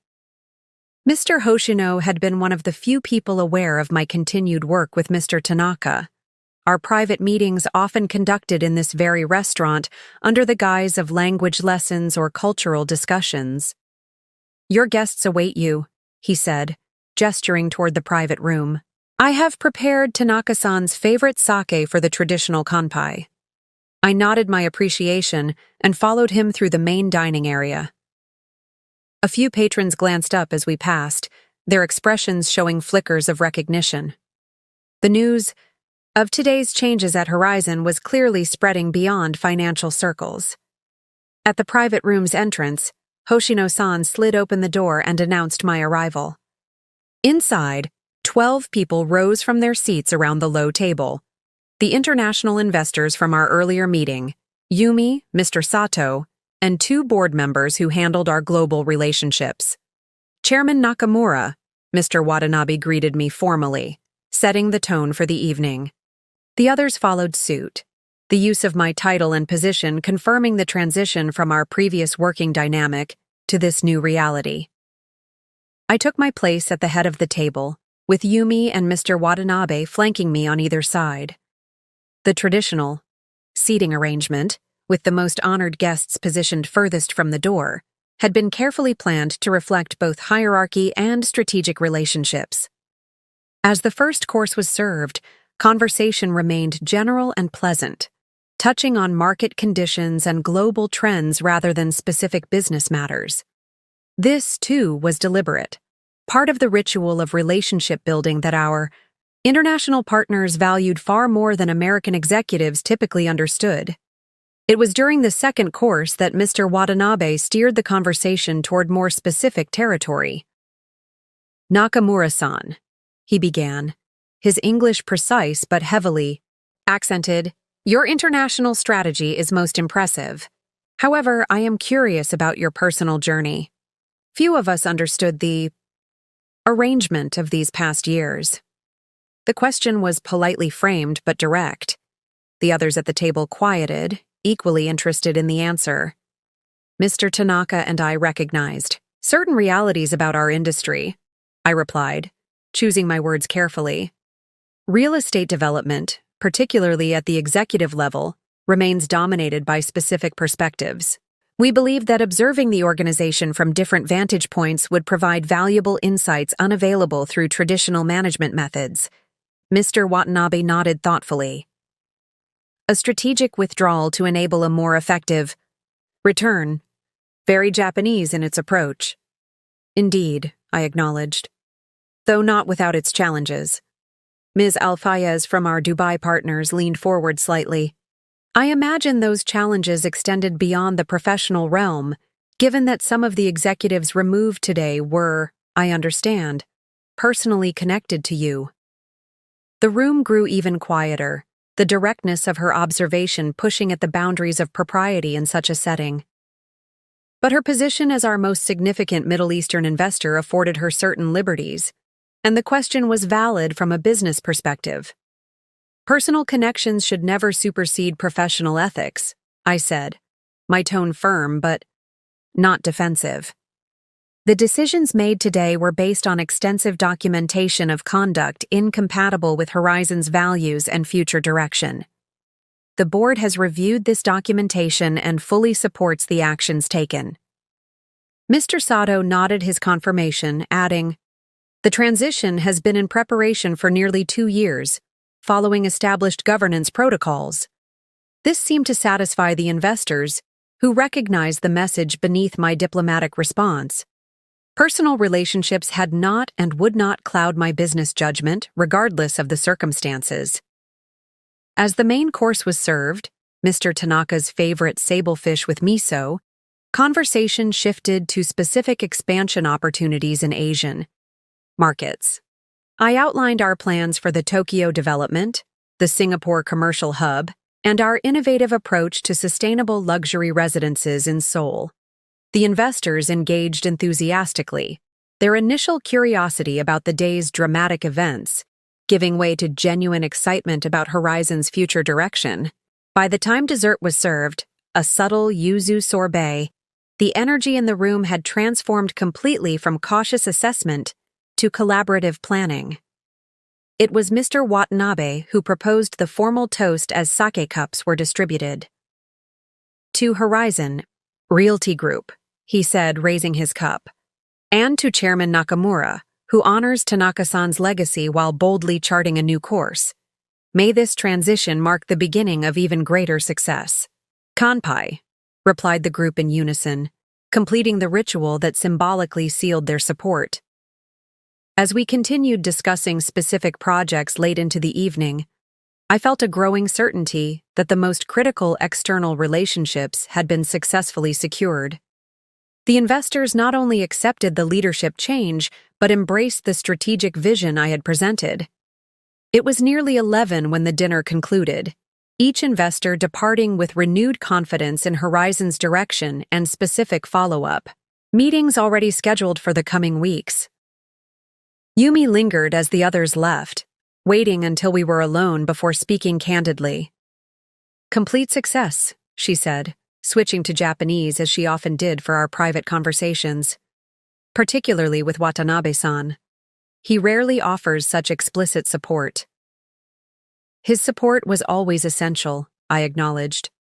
"Tokyo represents our largest growth opportunity in the coming fiscal year." "And personally?" she asked, her perceptive gaze searching my expression. "How are you feeling after today?" I considered the question carefully, aware that my relationship with Yumi transcended ordinary business connections. As Mr. Tanaka's daughter and my closest ally in the carefully orchestrated succession plan, she had witnessed both the professional strategy and the personal cost of its implementation. "It's been clarifying," I said finally, "like emerging from a long submersion." She nodded, understanding the complex emotions beneath my measured response. "The first day is always the most dramatic. Tomorrow will be about building, not revealing." "Yes," I agreed, gathering my things as Mr. Hoshino discreetly signaled that our car had arrived. The hard part isn't taking control. It's using that control effectively. We walked together through the now empty restaurant, the staff bowing respectfully as we passed. Outside, 2 cars waited, one to take Yumi to her downtown apartment, the other to bring me to my new home. "Will you be all right?" she asked as we prepared to part. "Your first night in the new place, after everything that's happened today." The concern in her voice touched me. In many ways, Yumi had become the sister I never had, our bond strengthened by shared purpose and mutual respect. "I'll be fine," I assured her. "I've been preparing for this day for years." She embraced me briefly, an unusual gesture for her, typically reserved demeanor, before stepping back with a warm smile. "Then I'll see you tomorrow, Chairman Nakamura." As my car pulled away from the restaurant, I finally allowed myself to exhale fully, the tension of the days carefully managed, confrontations and negotiations giving way to a quiet sense of accomplishment. Phase 1 was complete. The revelation of my true position had been executed precisely as planned, with minimal disruption to the company's operations and maximum impact on its future trajectory. Tomorrow would bring new challenges, the practical work of implementing the strategic vision I had presented, managing the inevitable media inquiries, and solidifying the internal cultural changes I had initiated.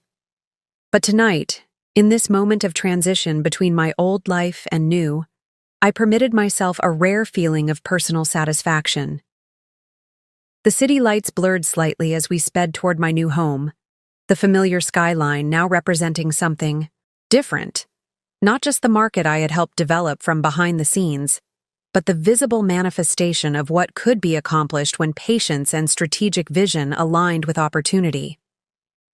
The first rays of morning sunlight filtered through the floor-to-ceiling windows of my penthouse, casting long shadows across the minimalist space I now called home. I had slept surprisingly well despite the emotional and professional intensity of the previous day, perhaps the result of finally releasing years of carefully maintained tension. My morning routine felt different here, unburdened by the need to maintain appearances or calibrate my behavior to Sunny's expectations. No more pretending to struggle with the financial section of the newspaper while secretly analyzing market trends. No more hiding my workout routine to avoid challenging his athleticism. No more preparing elaborate breakfasts I barely touched to maintain the illusion of the perfect housewife. Instead, I moved through the spacious rooms with efficiency and purpose, preparing for my second day as Horizon's official leader. Today would be about consolidation, reinforcing yesterday's revelations and beginning the implementation of changes long planned but only now possible to execute. My phone chimed with a message from Mr. Sato. "Press inquiries multiplying. Prepared. Statement ready for your review. Front page WSJ business section." I opened the attached image to find our story prominently featured. Horizon's hidden power player emerges. Tanaka protégé takes control after years in the shadows.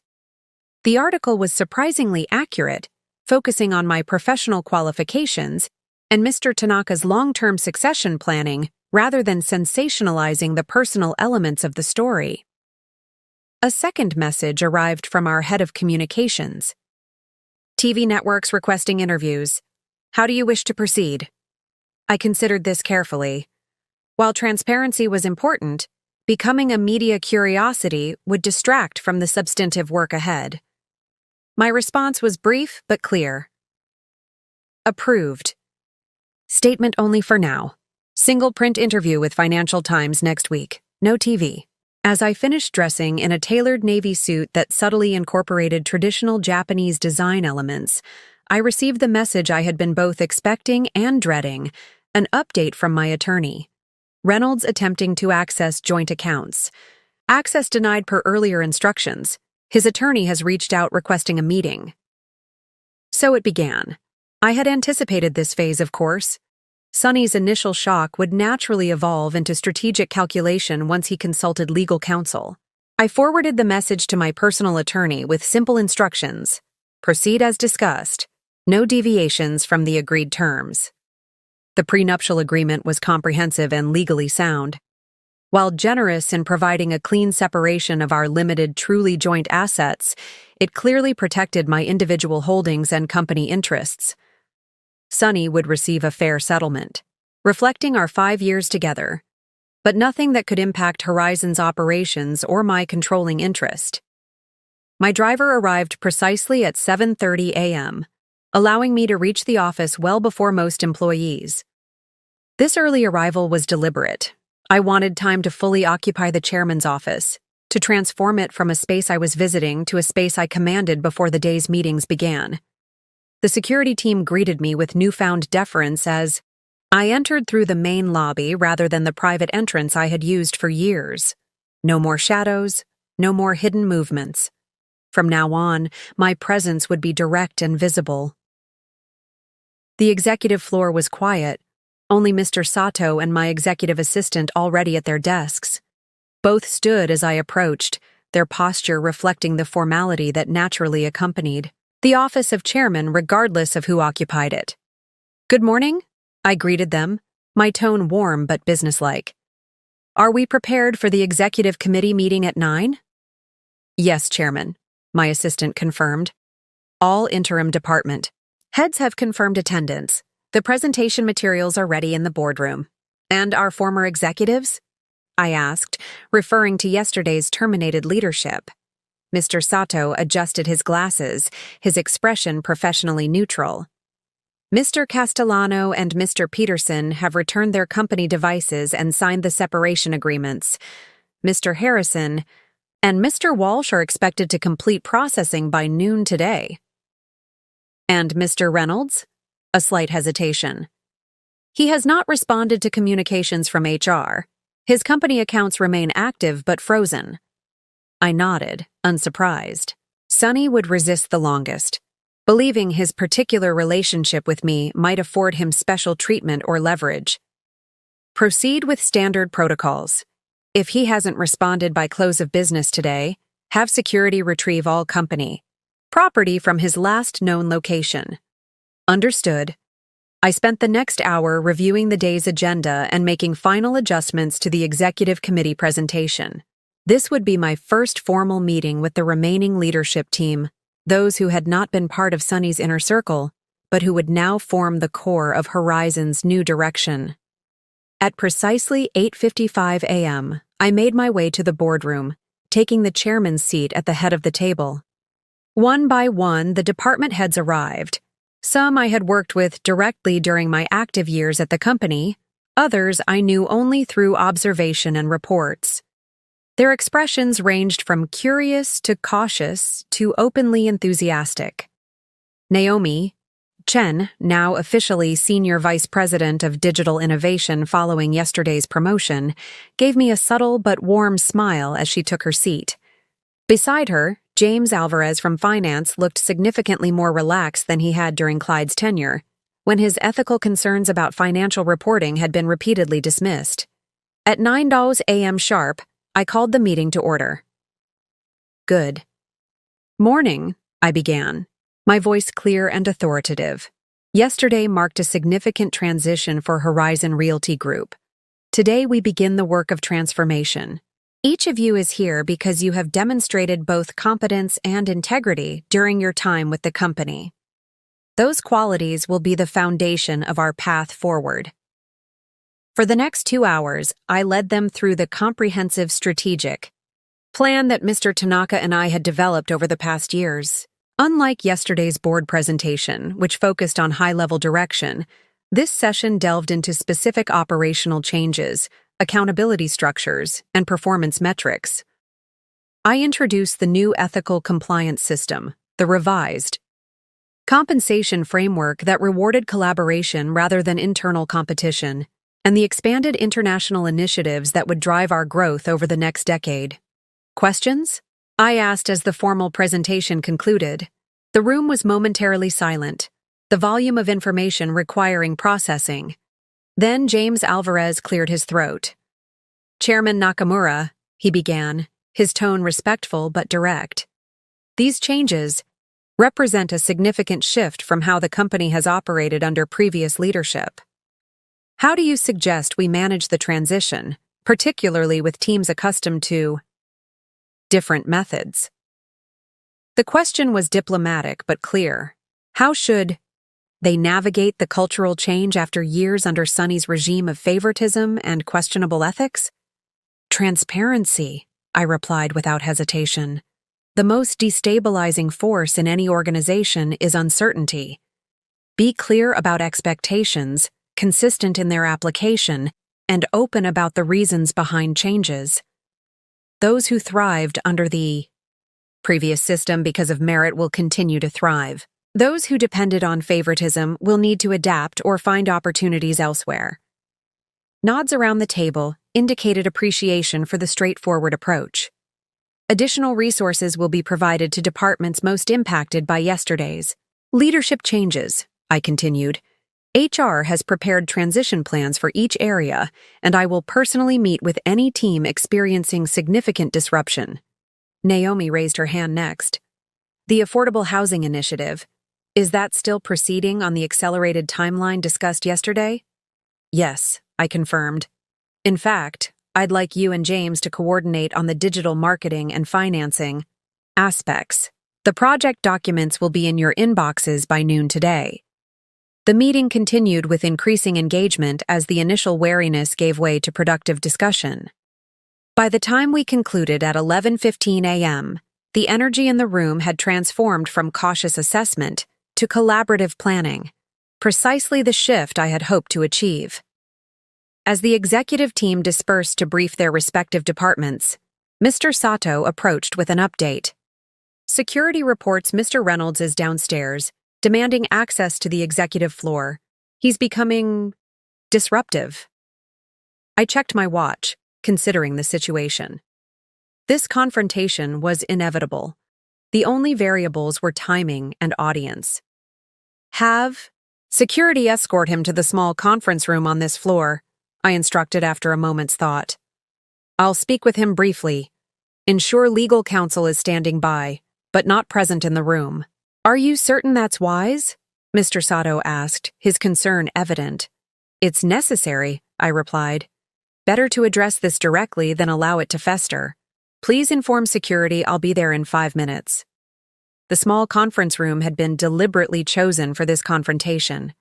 Unlike the main boardroom with its imposing table and ceremonial trappings of power, this space was neutral, functional, and, most importantly, equipped with security cameras and recording capabilities. Whatever transpired in the next few minutes would be documented for legal purposes. I entered to find Sonny pacing the length of the room, his appearance markedly different from his usual polished persona. His hair was disheveled, his normally immaculate suit wrinkled, as though he'd slept in it.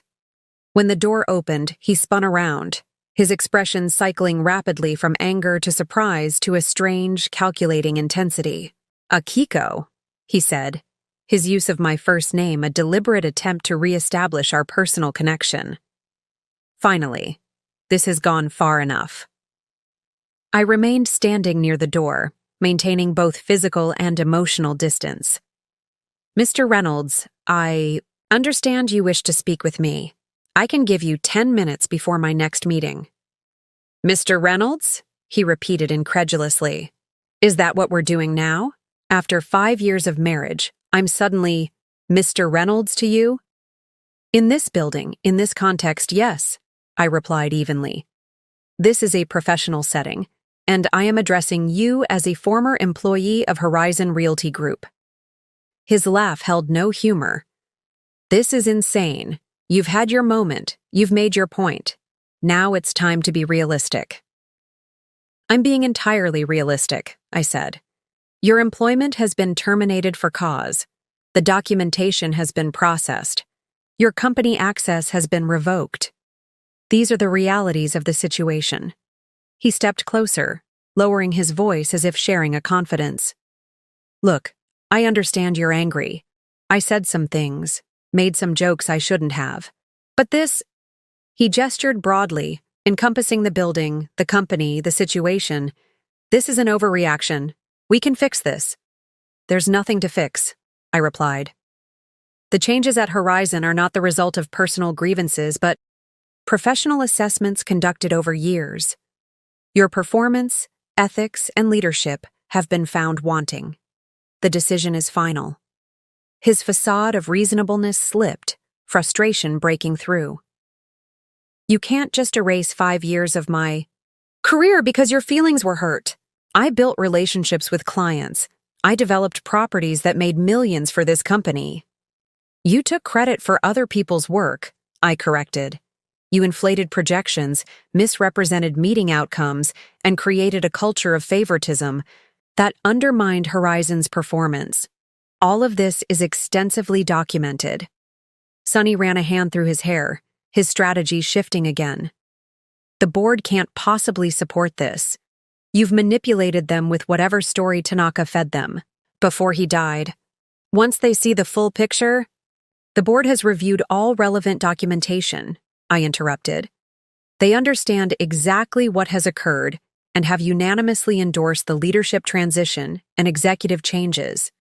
For a moment, he seemed genuinely at a loss, the reality of his situation finally penetrating his denial. Then his expression hardened. And what about our marriage? Was that just part of your corporate espionage too? The question carried genuine hurt beneath its accusatory tone, touching the one aspect of this confrontation I couldn't address with pure professional detachment. Our marriage was real, I said, my voice softening slightly despite my determination to maintain boundaries. At least, it was in the beginning. But it changed, Sonny. You changed when you began to see me as a possession rather than a partner. When my ideas became jokes for you to share with your friends. When my value to you became measured by how well I played the role of the supportive, silent wife. That's not fair, he protested, though with less conviction. I provided for you? No, I cut him off firmly. You didn't provide for me. You spent my money, lived in my house, and built your career on connections facilitated by my company.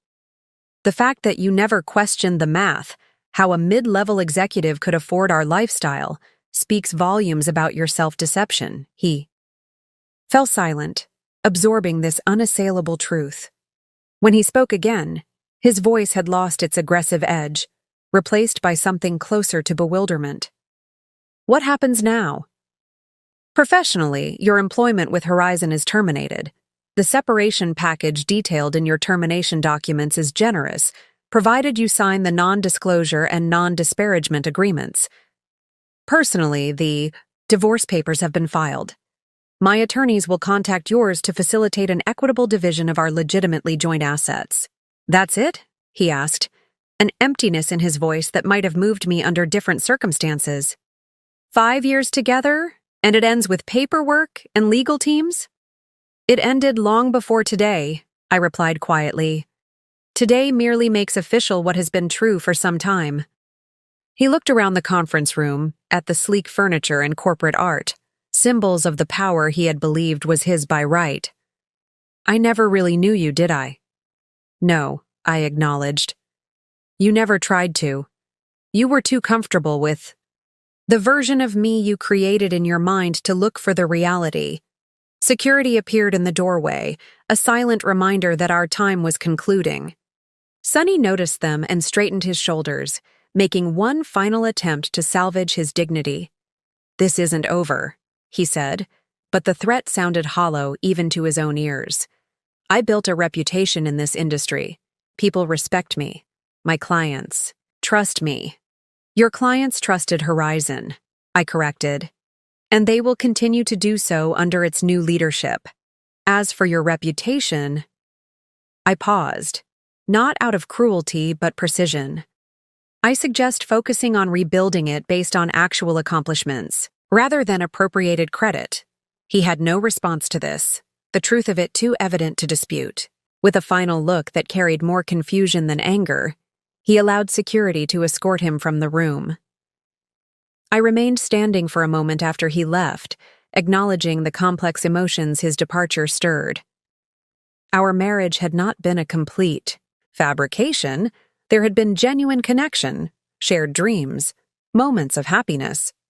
But those truths didn't negate the other realities: the casual disrespect, the dismissal of my intelligence, the jokes at my expense that had slowly poisoned whatever love had existed between us. Mr. Sato appeared in the doorway, his expression questioning. "Everything all right, Chairman?" "Yes," I replied, straightening my jacket and refocusing my attention on the day ahead. "Please have legal process Mr. Reynolds's company devices and access cards for retrieval. And let's move up the Affordable Housing Initiative presentation. I'd like to review it before the press announcement tomorrow."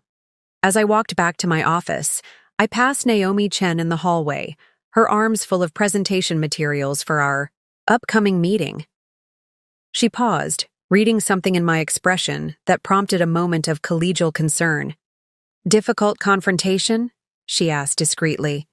"A necessary one," I replied. "The past often requires formal closure before we can fully engage with the future." She nodded in understanding, perhaps recognizing from her own experiences the complexity of reclaiming professional power after systematic undermining. "The team is ready when you are. We've incorporated the accelerated timeline for the Tokyo expansion." "Excellent. I'll join you in 5 minutes." Alone in my office, I allowed myself a brief moment of reflection. The confrontation with Sunny represented not just the end of our personal relationship, but the final severance of my connection to the life I had been living, the role I had played for 5 long years. That chapter was now definitively closed. Opening my laptop, I reviewed the afternoon schedule, the affordable housing presentation, calls with our Tokyo partners, meetings with 2 key clients potentially unsettled by the leadership changes.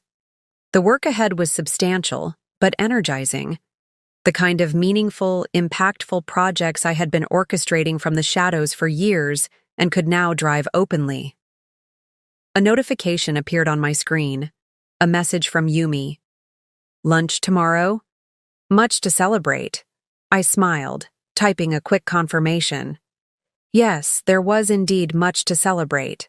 Not just professional achievements, but personal liberation. For the first time in years, I was fully myself. In my home, in my company, and in the world. The intercom buzzed. "Chairman Nakamura, the team is assembled for the affordable housing presentation." "On my way," I replied, rising from my desk with purposeful energy. The past was acknowledged and released. Now, the future awaited. By mid-afternoon, news of the confrontation with Sunny had spread through the executive floor, despite the discretion of those directly involved. In a company the size of Horizon, information moved with remarkable efficiency, particularly when it involved such a dramatic power shift. The whispers reached me as fragments of conversation that quieted when I approached, concerned glances quickly masked with professional smiles. I neither confirmed nor denied the rumors, understanding that the personal dimension of the story would, inevitably, become part of company lore. What mattered was channeling that energy into productive change, rather than allowing it to become a distraction. The affordable housing presentation had gone exceptionally well, with the team embracing the accelerated timeline and innovative financing structure I had proposed. This initiative, repeatedly dismissed by Sunny and his circle as unprofitable, would actually increase our tax advantages while establishing Horizon as a pioneer in sustainable community development. The first phase can break ground within 60 days, James concluded as the presentation ended. We've already identified 3 potential sites that meet our criteria. Excellent, I replied, reviewing the projections one final time. Let's proceed with site assessments immediately. And James, make sure the community engagement team is involved from the beginning. I want local input incorporated from day one, not as an afterthought. He nodded, making a note. Understood. Very different from our usual approach. Very different results, too, I said with a faint smile. Sometimes the most profitable path isn't the most obvious one. As the team filed out, my executive assistant appeared with an update that I had been anticipating with mixed emotions. Chairman, the remaining executives have completed their exit processing. All company property has been returned, and the separation agreements have been signed, except for Mr. Reynolds. His attorney has submitted a formal request for an extended negotiation period. Denied, I said without hesitation. The terms are non-negotiable. He has until 5 p.m. today to sign the standard agreement, or we proceed with the alternative separation protocol. The alternative protocol was significantly less generous, involving immediate legal action to recover company resources and a formal ethics investigation that would become part of the public record. Sonny's attorney would understand the implications, even if Sonny himself remained defiant.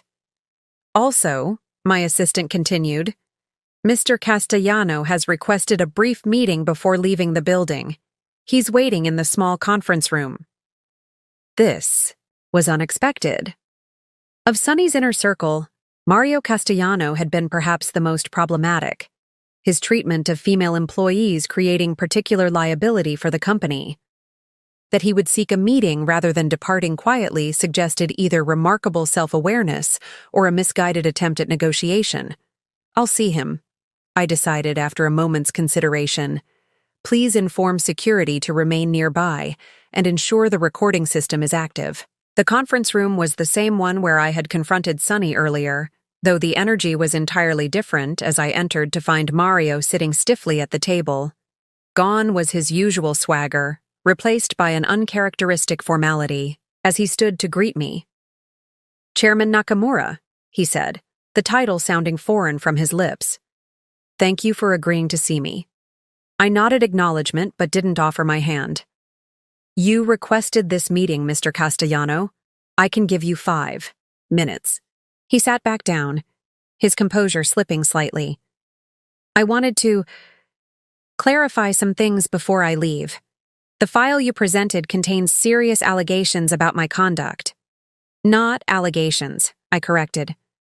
Documented incidents with multiple witnesses, and supporting evidence. There's nothing to clarify. The record speaks for itself. That's just it, he said, leaning forward earnestly. The record doesn't tell the whole story. The company culture, the environment, it encouraged certain behaviors. Sonny and Clyde, they set the tone. We were just following their lead. I regarded him with cool assessment. You're a senior vice president, Mr. Castellano, a leader in this organization. Following the lead of those engaging in inappropriate behavior isn't a defense. It's an additional failure of judgment and character. He shifted uncomfortably. I'm not saying it was right.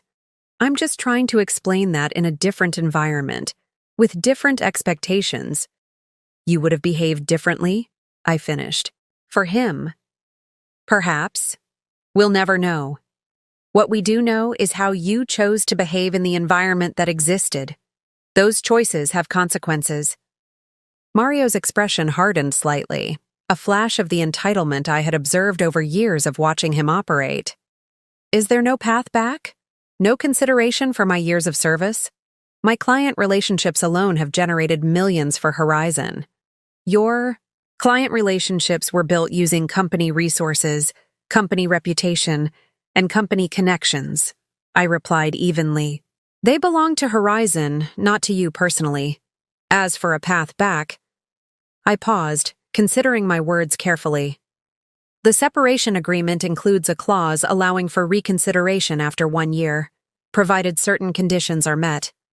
Professional, counseling, ethics training, and a demonstrated commitment to changed behavior would be minimum requirements. Hope flickered briefly in his eyes before reality reasserted itself. And in the meantime, my career, my reputation, will reflect your actions, I said simply. The separation agreement includes a neutral reference if you choose to pursue opportunities elsewhere. How you address your departure with potential employers is your decision. Honesty would be advisable. He absorbed this, the gravity of his situation finally appearing to register fully. When he spoke again, his tone had lost its defensive edge. I never would have guessed, he said quietly. All those dinners at your house watching Sonny treat you like... And the whole time, you were actually observing, I supplied when he trailed off. Learning exactly who people were when they believed they held all the power. Mario nodded. Slowly, a new understanding dawning. The things we said, the jokes at your expense. You remember all of it, don't you? Every word, I confirmed. But this isn't about personal grudges, Mr. Castellano. The changes at Horizon reflect professional assessments based on documented performance and behavior. Nothing more, nothing less. He stood, recognizing that our conversation had reached its natural conclusion. For what it's worth, I am sorry. Not just for the position I now find myself in, but for everything else. The apology seemed genuine, if motivated by his current circumstances. I acknowledged it with a slight nod. Noted. I suggest you focus that reflection on making better choices moving forward. Your time at Horizon has ended, but your career needn't be defined solely by your mistakes here. As he moved toward the door, he paused for a final question. Can I ask, was any of it real? Your relationship with Sonny, the quiet housewife act? Or was it all just part of some elaborate corporate strategy? The question echoed Sonny's earlier demand, but without the raw emotion that had colored his inquiry.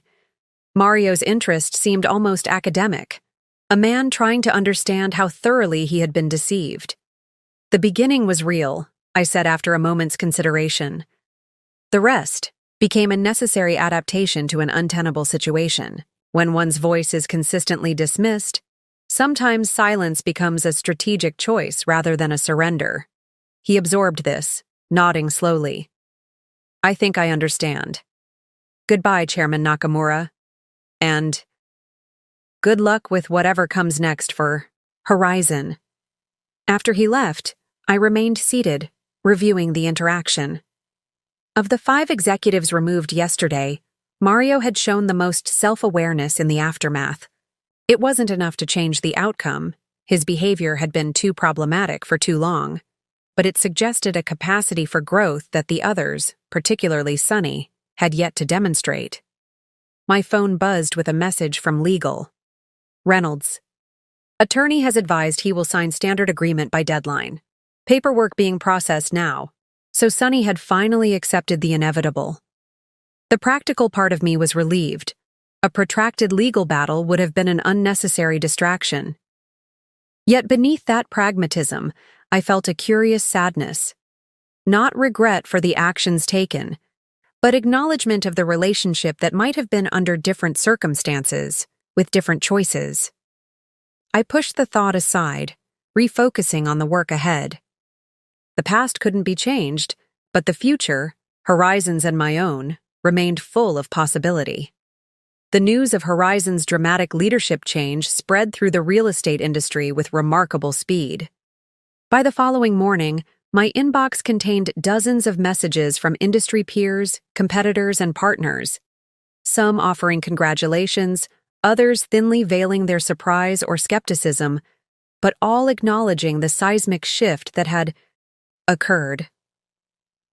The Wall Street Journal ran a feature article headlined, "The Silent Chairman: How Akiko Nakamura Quietly Rebuilt Horizon from Within."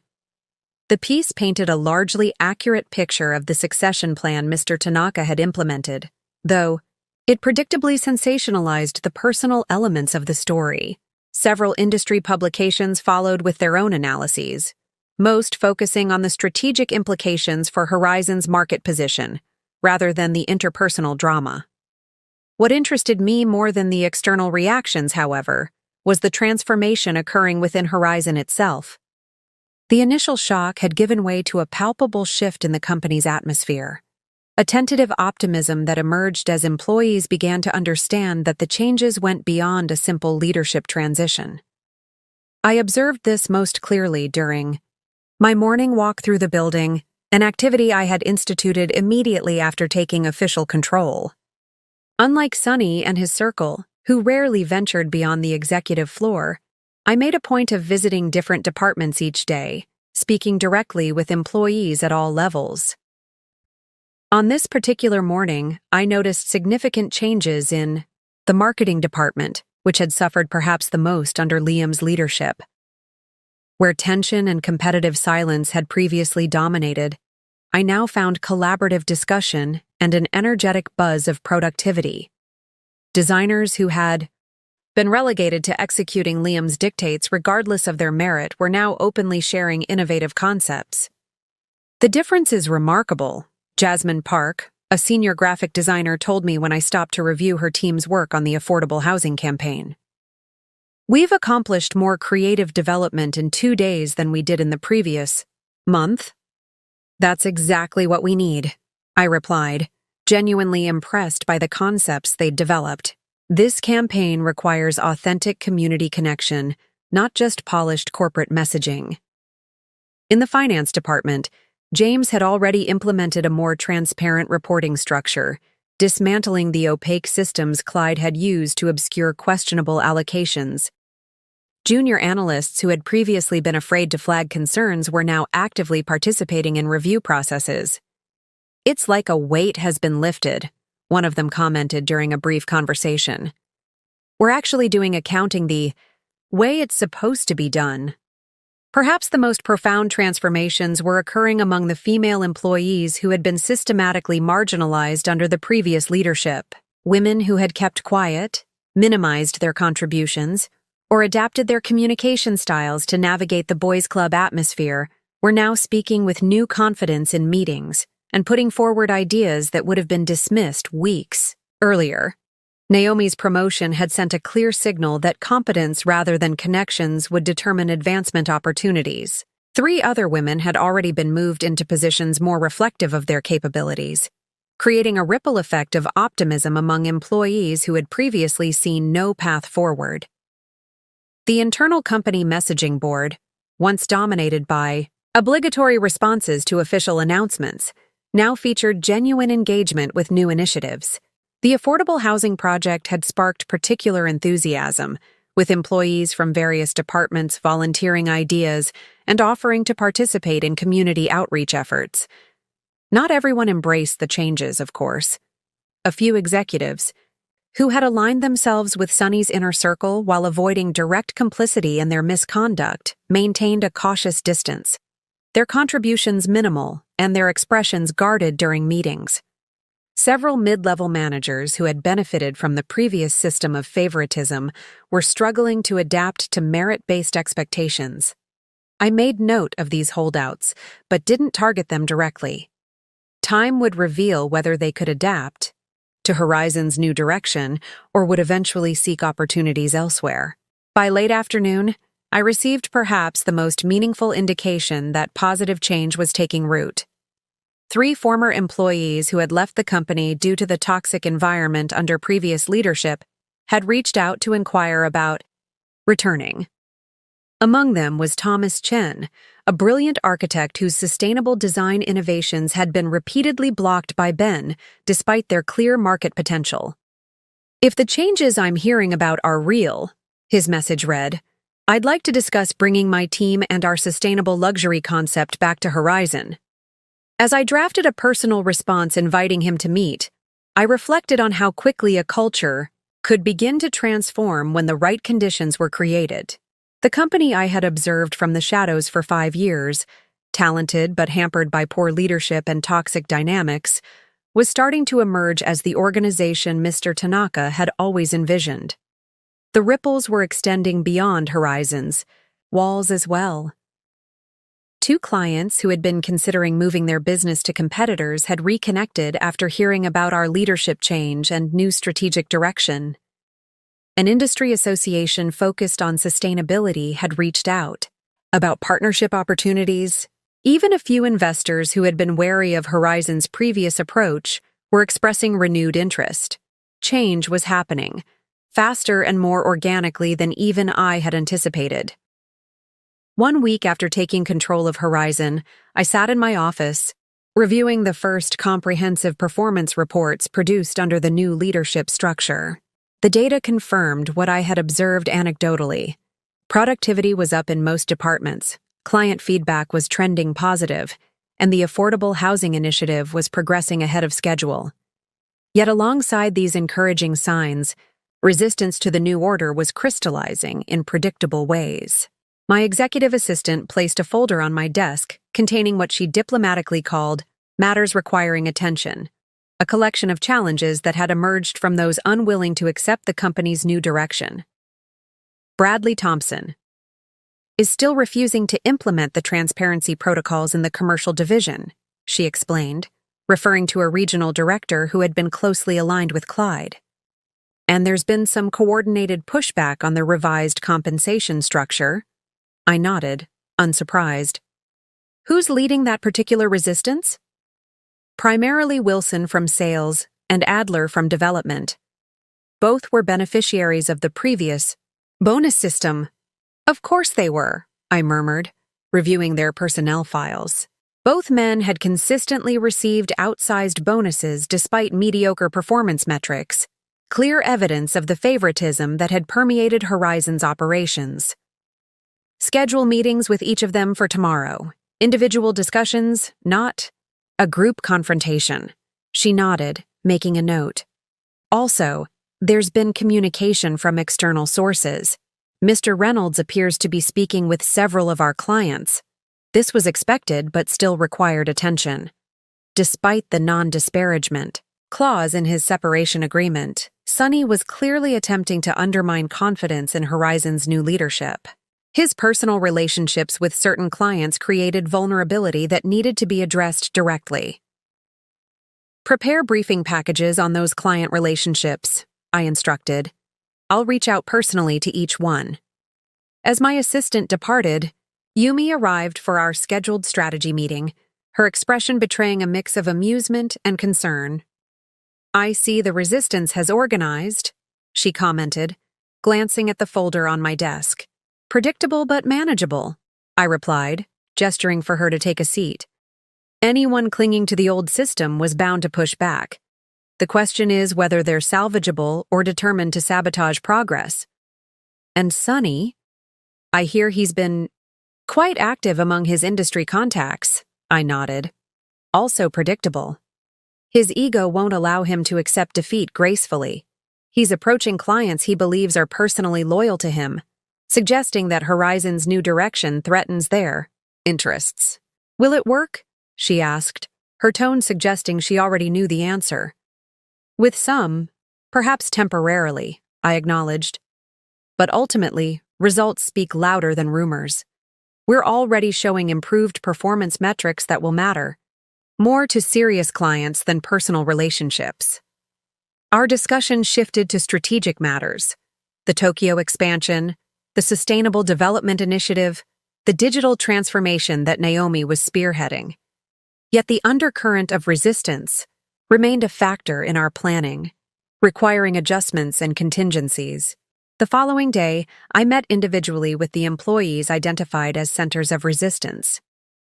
Bradley Thompson arrived at my office with barely concealed resentment, his posture rigid and his responses clipped as we discussed the transparency protocols he had been avoiding.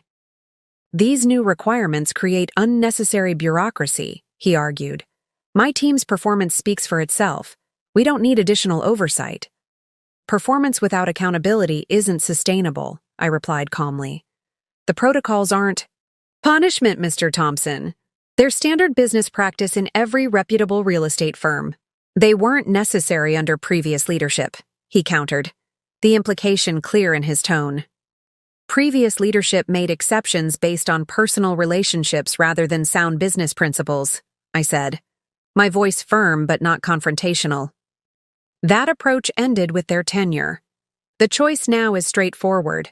Adapt to Horizon's new standards or seek opportunities elsewhere. His expression revealed the calculation occurring behind his eyes, weighing his chances of outlasting this new regime against the personal cost of continued resistance. I'll implement the protocols, he said finally, though his tone suggested this was a tactical retreat rather than genuine acceptance. Good, I replied, making a note in his file.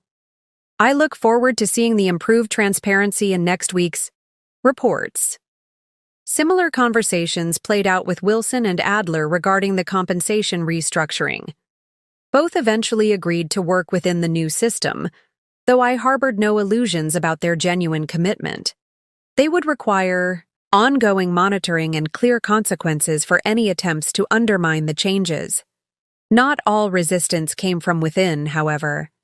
That afternoon, I received word that one of our largest clients, a luxury condominium developer with whom Sunny had cultivated a close relationship, was considering pulling their business following conversations with my former husband.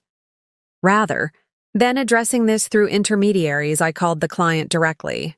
Mr. Patel, I began when he answered. This is Akiko Nakamura, chairman of Horizon Realty Group. I understand you have concerns about our continued partnership. His surprise at my direct approach was evident in his hesitation before responding. Ms. Nakamura, yes, I've been hearing some concerning things about Horizon's new direction, moving away from luxury development, staff upheaval. Sonny Reynolds has always handled our account personally. I'm familiar with your portfolio, I replied. In fact, I reviewed your Lakeside project just last week and have some thoughts on how we might increase its market position through sustainable luxury enhancements, a growing sector among high-net-worth buyers. The conversation that followed was substantive and specific, demonstrating my detailed knowledge of his projects and offering concrete value that transcended personal relationships.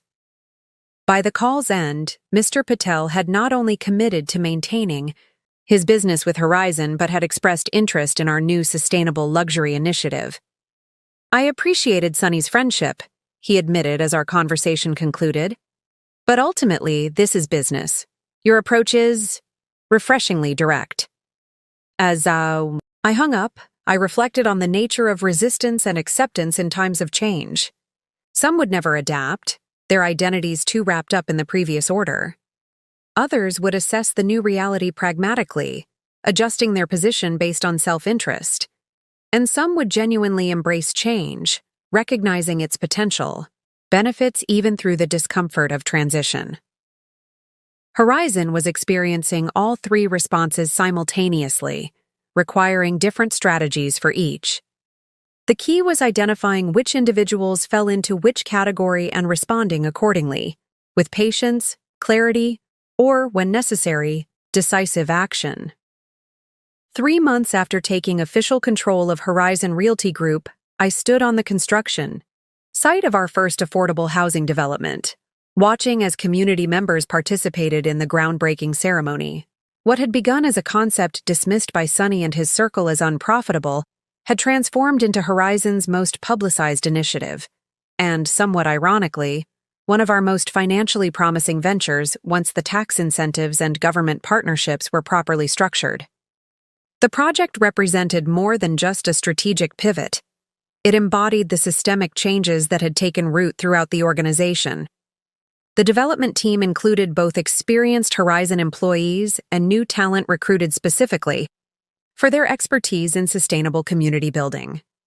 The financing structure incorporated innovative approaches developed by James and his revitalized finance department. The marketing materials, created under Naomi's direction, emphasized community integration and long-term social impact rather than the quick profit messaging that had dominated under previous leadership. The community response has exceeded our projections, Thomas Chen noted as he joined me at the edge of the site.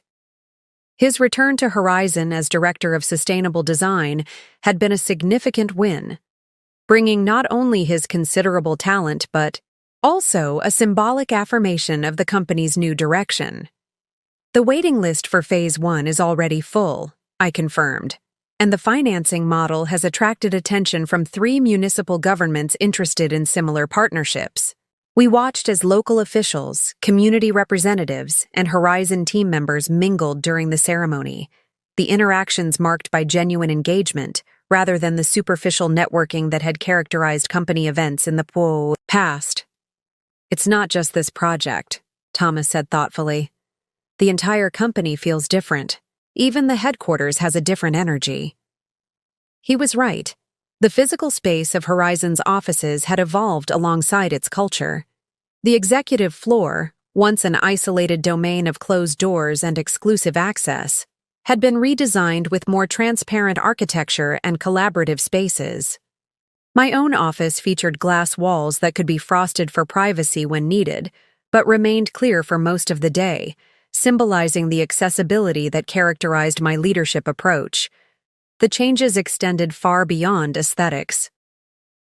New ethical guidelines had been implemented company-wide, with clear reporting mechanisms and consistent consequences for violations. The compensation structure now rewarded collaboration and long-term value creation rather than short-term gains. Promotion criteria had been standardized, eliminating the favoritism that had previously determined advancement. Perhaps most significantly, Horizon's workforce had diversified remarkably in just 3 months. With barriers to advancement removed and genuine meritocracy established, talented professionals who had previously been marginalized found opportunities to contribute at levels commensurate with their abilities. The executive team, once exclusively male and predominantly white, now reflected a broader range of perspectives and experiences. The results were already evident in our performance metrics. Client retention had stabilized after an initial period of uncertainty, with several major accounts that had been considering departure now expanding their engagement. Employee satisfaction scores had improved dramatically, and recruitment of top talent had become significantly easier as word spread about Horizon's transformation. The financial indicators were equally promising. While the transition had initially created some market uncertainty, our stock had stabilized and begun to climb as investors recognized the substantive improvements in operations and strategic positioning. The first quarterly earnings report under my official leadership had exceeded analyst expectations, driven by more efficient operations and several innovative projects that had previously been suppressed under Sunny's risk-averse approach. As for the resistance that had emerged in the early weeks, it had largely resolved itself through natural selection. Bradley Thompson had ultimately resigned, unable to adapt to the transparency requirements and unwilling to acknowledge that his previous success had been built on favoritism rather than merit. Wilson and Adler had made similar exits after finding themselves unable to justify their positions when held to objective performance standards. A few others who had initially resisted had surprised me by embracing the new direction once they experienced its benefits. Jenkins from the legal department, once closely allied with Clyde, had become one of our most effective advocates for ethical compliance after discovering how much easier his job became when not constantly navigating questionable decisions from leadership. The external landscape had evolved as well. Sunny and his former colleagues had initially attempted to damage Horizon's reputation through industry connections, but their efforts gained little traction as our results spoke for themselves. Mario had taken a position with a smaller firm in another city, apparently applying some lessons from his experience at Horizon to rebuild his career on a more sustainable foundation. Clyde and Ben had largely disappeared from the industry radar, their reputations too damaged by the evidence that had emerged following their departures. Sunny himself had perhaps the most difficult adjustment. The divorce had been finalized without the dramatic court battle his initial posturing had threatened, reality eventually overcoming his desire for revenge. Industry sources reported he was attempting to establish his own boutique real estate consultancy, though without the backing of Horizon's resources and connections, his progress was limited. I maintained a professional distance from these developments, neither celebrating their struggles nor intervening to ease their transitions. The consequences they faced were not punishment, but the natural result of their own choices. A reality I had accepted for myself long ago when I chose to play the long game rather than seeking immediate validation. As the groundbreaking ceremony concluded, I participated in the traditional photo opportunity with community leaders and project partners. The local newspaper reporter covering the event approached for a brief interview. Chairman Nakamura, this project represents quite a departure from Horizon's traditional focus, she observed. What inspired this new direction? I considered my response carefully, aware that my answer would become part of both Horizon's public narrative and my own professional legacy. Horizon has always been about creating value through real estate, I replied. What's evolved is our understanding of what constitutes true value. Sustainable development that serves communities while delivering strong returns for investors isn't a departure from our mission. It's a more complete fulfillment of it. As I returned to the office later that afternoon, I paused in the lobby to observe the newly installed art piece that had replaced the imposing corporate portrait of Sunny that once dominated the space. The new installation featured Mr. Tanaka's favorite Japanese proverb, rendered in both English and Japanese. Vision without action is a daydream. Action without vision is a nightmare. The systemic change at Horizon wasn't just about new policies or different leadership personalities. It represented a fundamental realignment of vision and action, a company rediscovering its purpose and restructuring its operations to fulfill that purpose authentically. Stepping into the elevator, I reflected on the personal journey that had paralleled the company's transformation. The roles I had played, the quiet wife, the hidden strategist, the patient observer, had served their purpose, but they were parts of a past I had now transcended. The woman who stood in this elevator, heading to her office to lead a company she had rebuilt from within, was finally, completely herself, Akiko Nakamura, not defined by relationship to others or by cultural expectations, but by her own vision, actions, and achievements. The elevator doors opened on the executive floor, where my team awaited with updates on the Tokyo expansion, the digital transformation initiative, and the sustainable luxury concept that Thomas was developing. The future stretched before us, full of possibilities that had been merely theoretical under the previous regime. This, I thought as I stepped forward to meet it, is what power looks like when it serves a purpose beyond itself. To all the women, watching this story unfold, I want to share something important with you. Power isn't always about who speaks the loudest or who holds the official title. Sometimes, true strength lies in strategic patience, in observing, learning, and preparing while others underestimate you. I spent years being dismissed, my ideas mocked, my intelligence questioned simply because I appeared to fit someone else's limited perception of who I should be. But all that time, I wasn't just enduring, I was building, planning, and growing stronger. Remember this. You don't need to diminish yourself to make others comfortable. Your intelligence is not a threat to be hidden. Your ambition is not something to apologize for. The path to reclaiming your power might not be direct. It might require difficult choices and moments of strategic silence, but never confuse temporary adaptation with permanent acceptance of limitations others place on you. Your worth isn't determined by those who fail to see it. And when you finally step into the fullness of who you are, without apology, without compromise, you'll find that true power was within you all along, waiting for the right moment to emerge. Be patient. Be strategic. Be unstoppable. Up next, you've got 2 more standout stories right on your screen. If this one hit the mark, you won't want to pass these up. Just click and check them out. And don't forget to subscribe and turn on the notification bell so you don't miss any upload from us.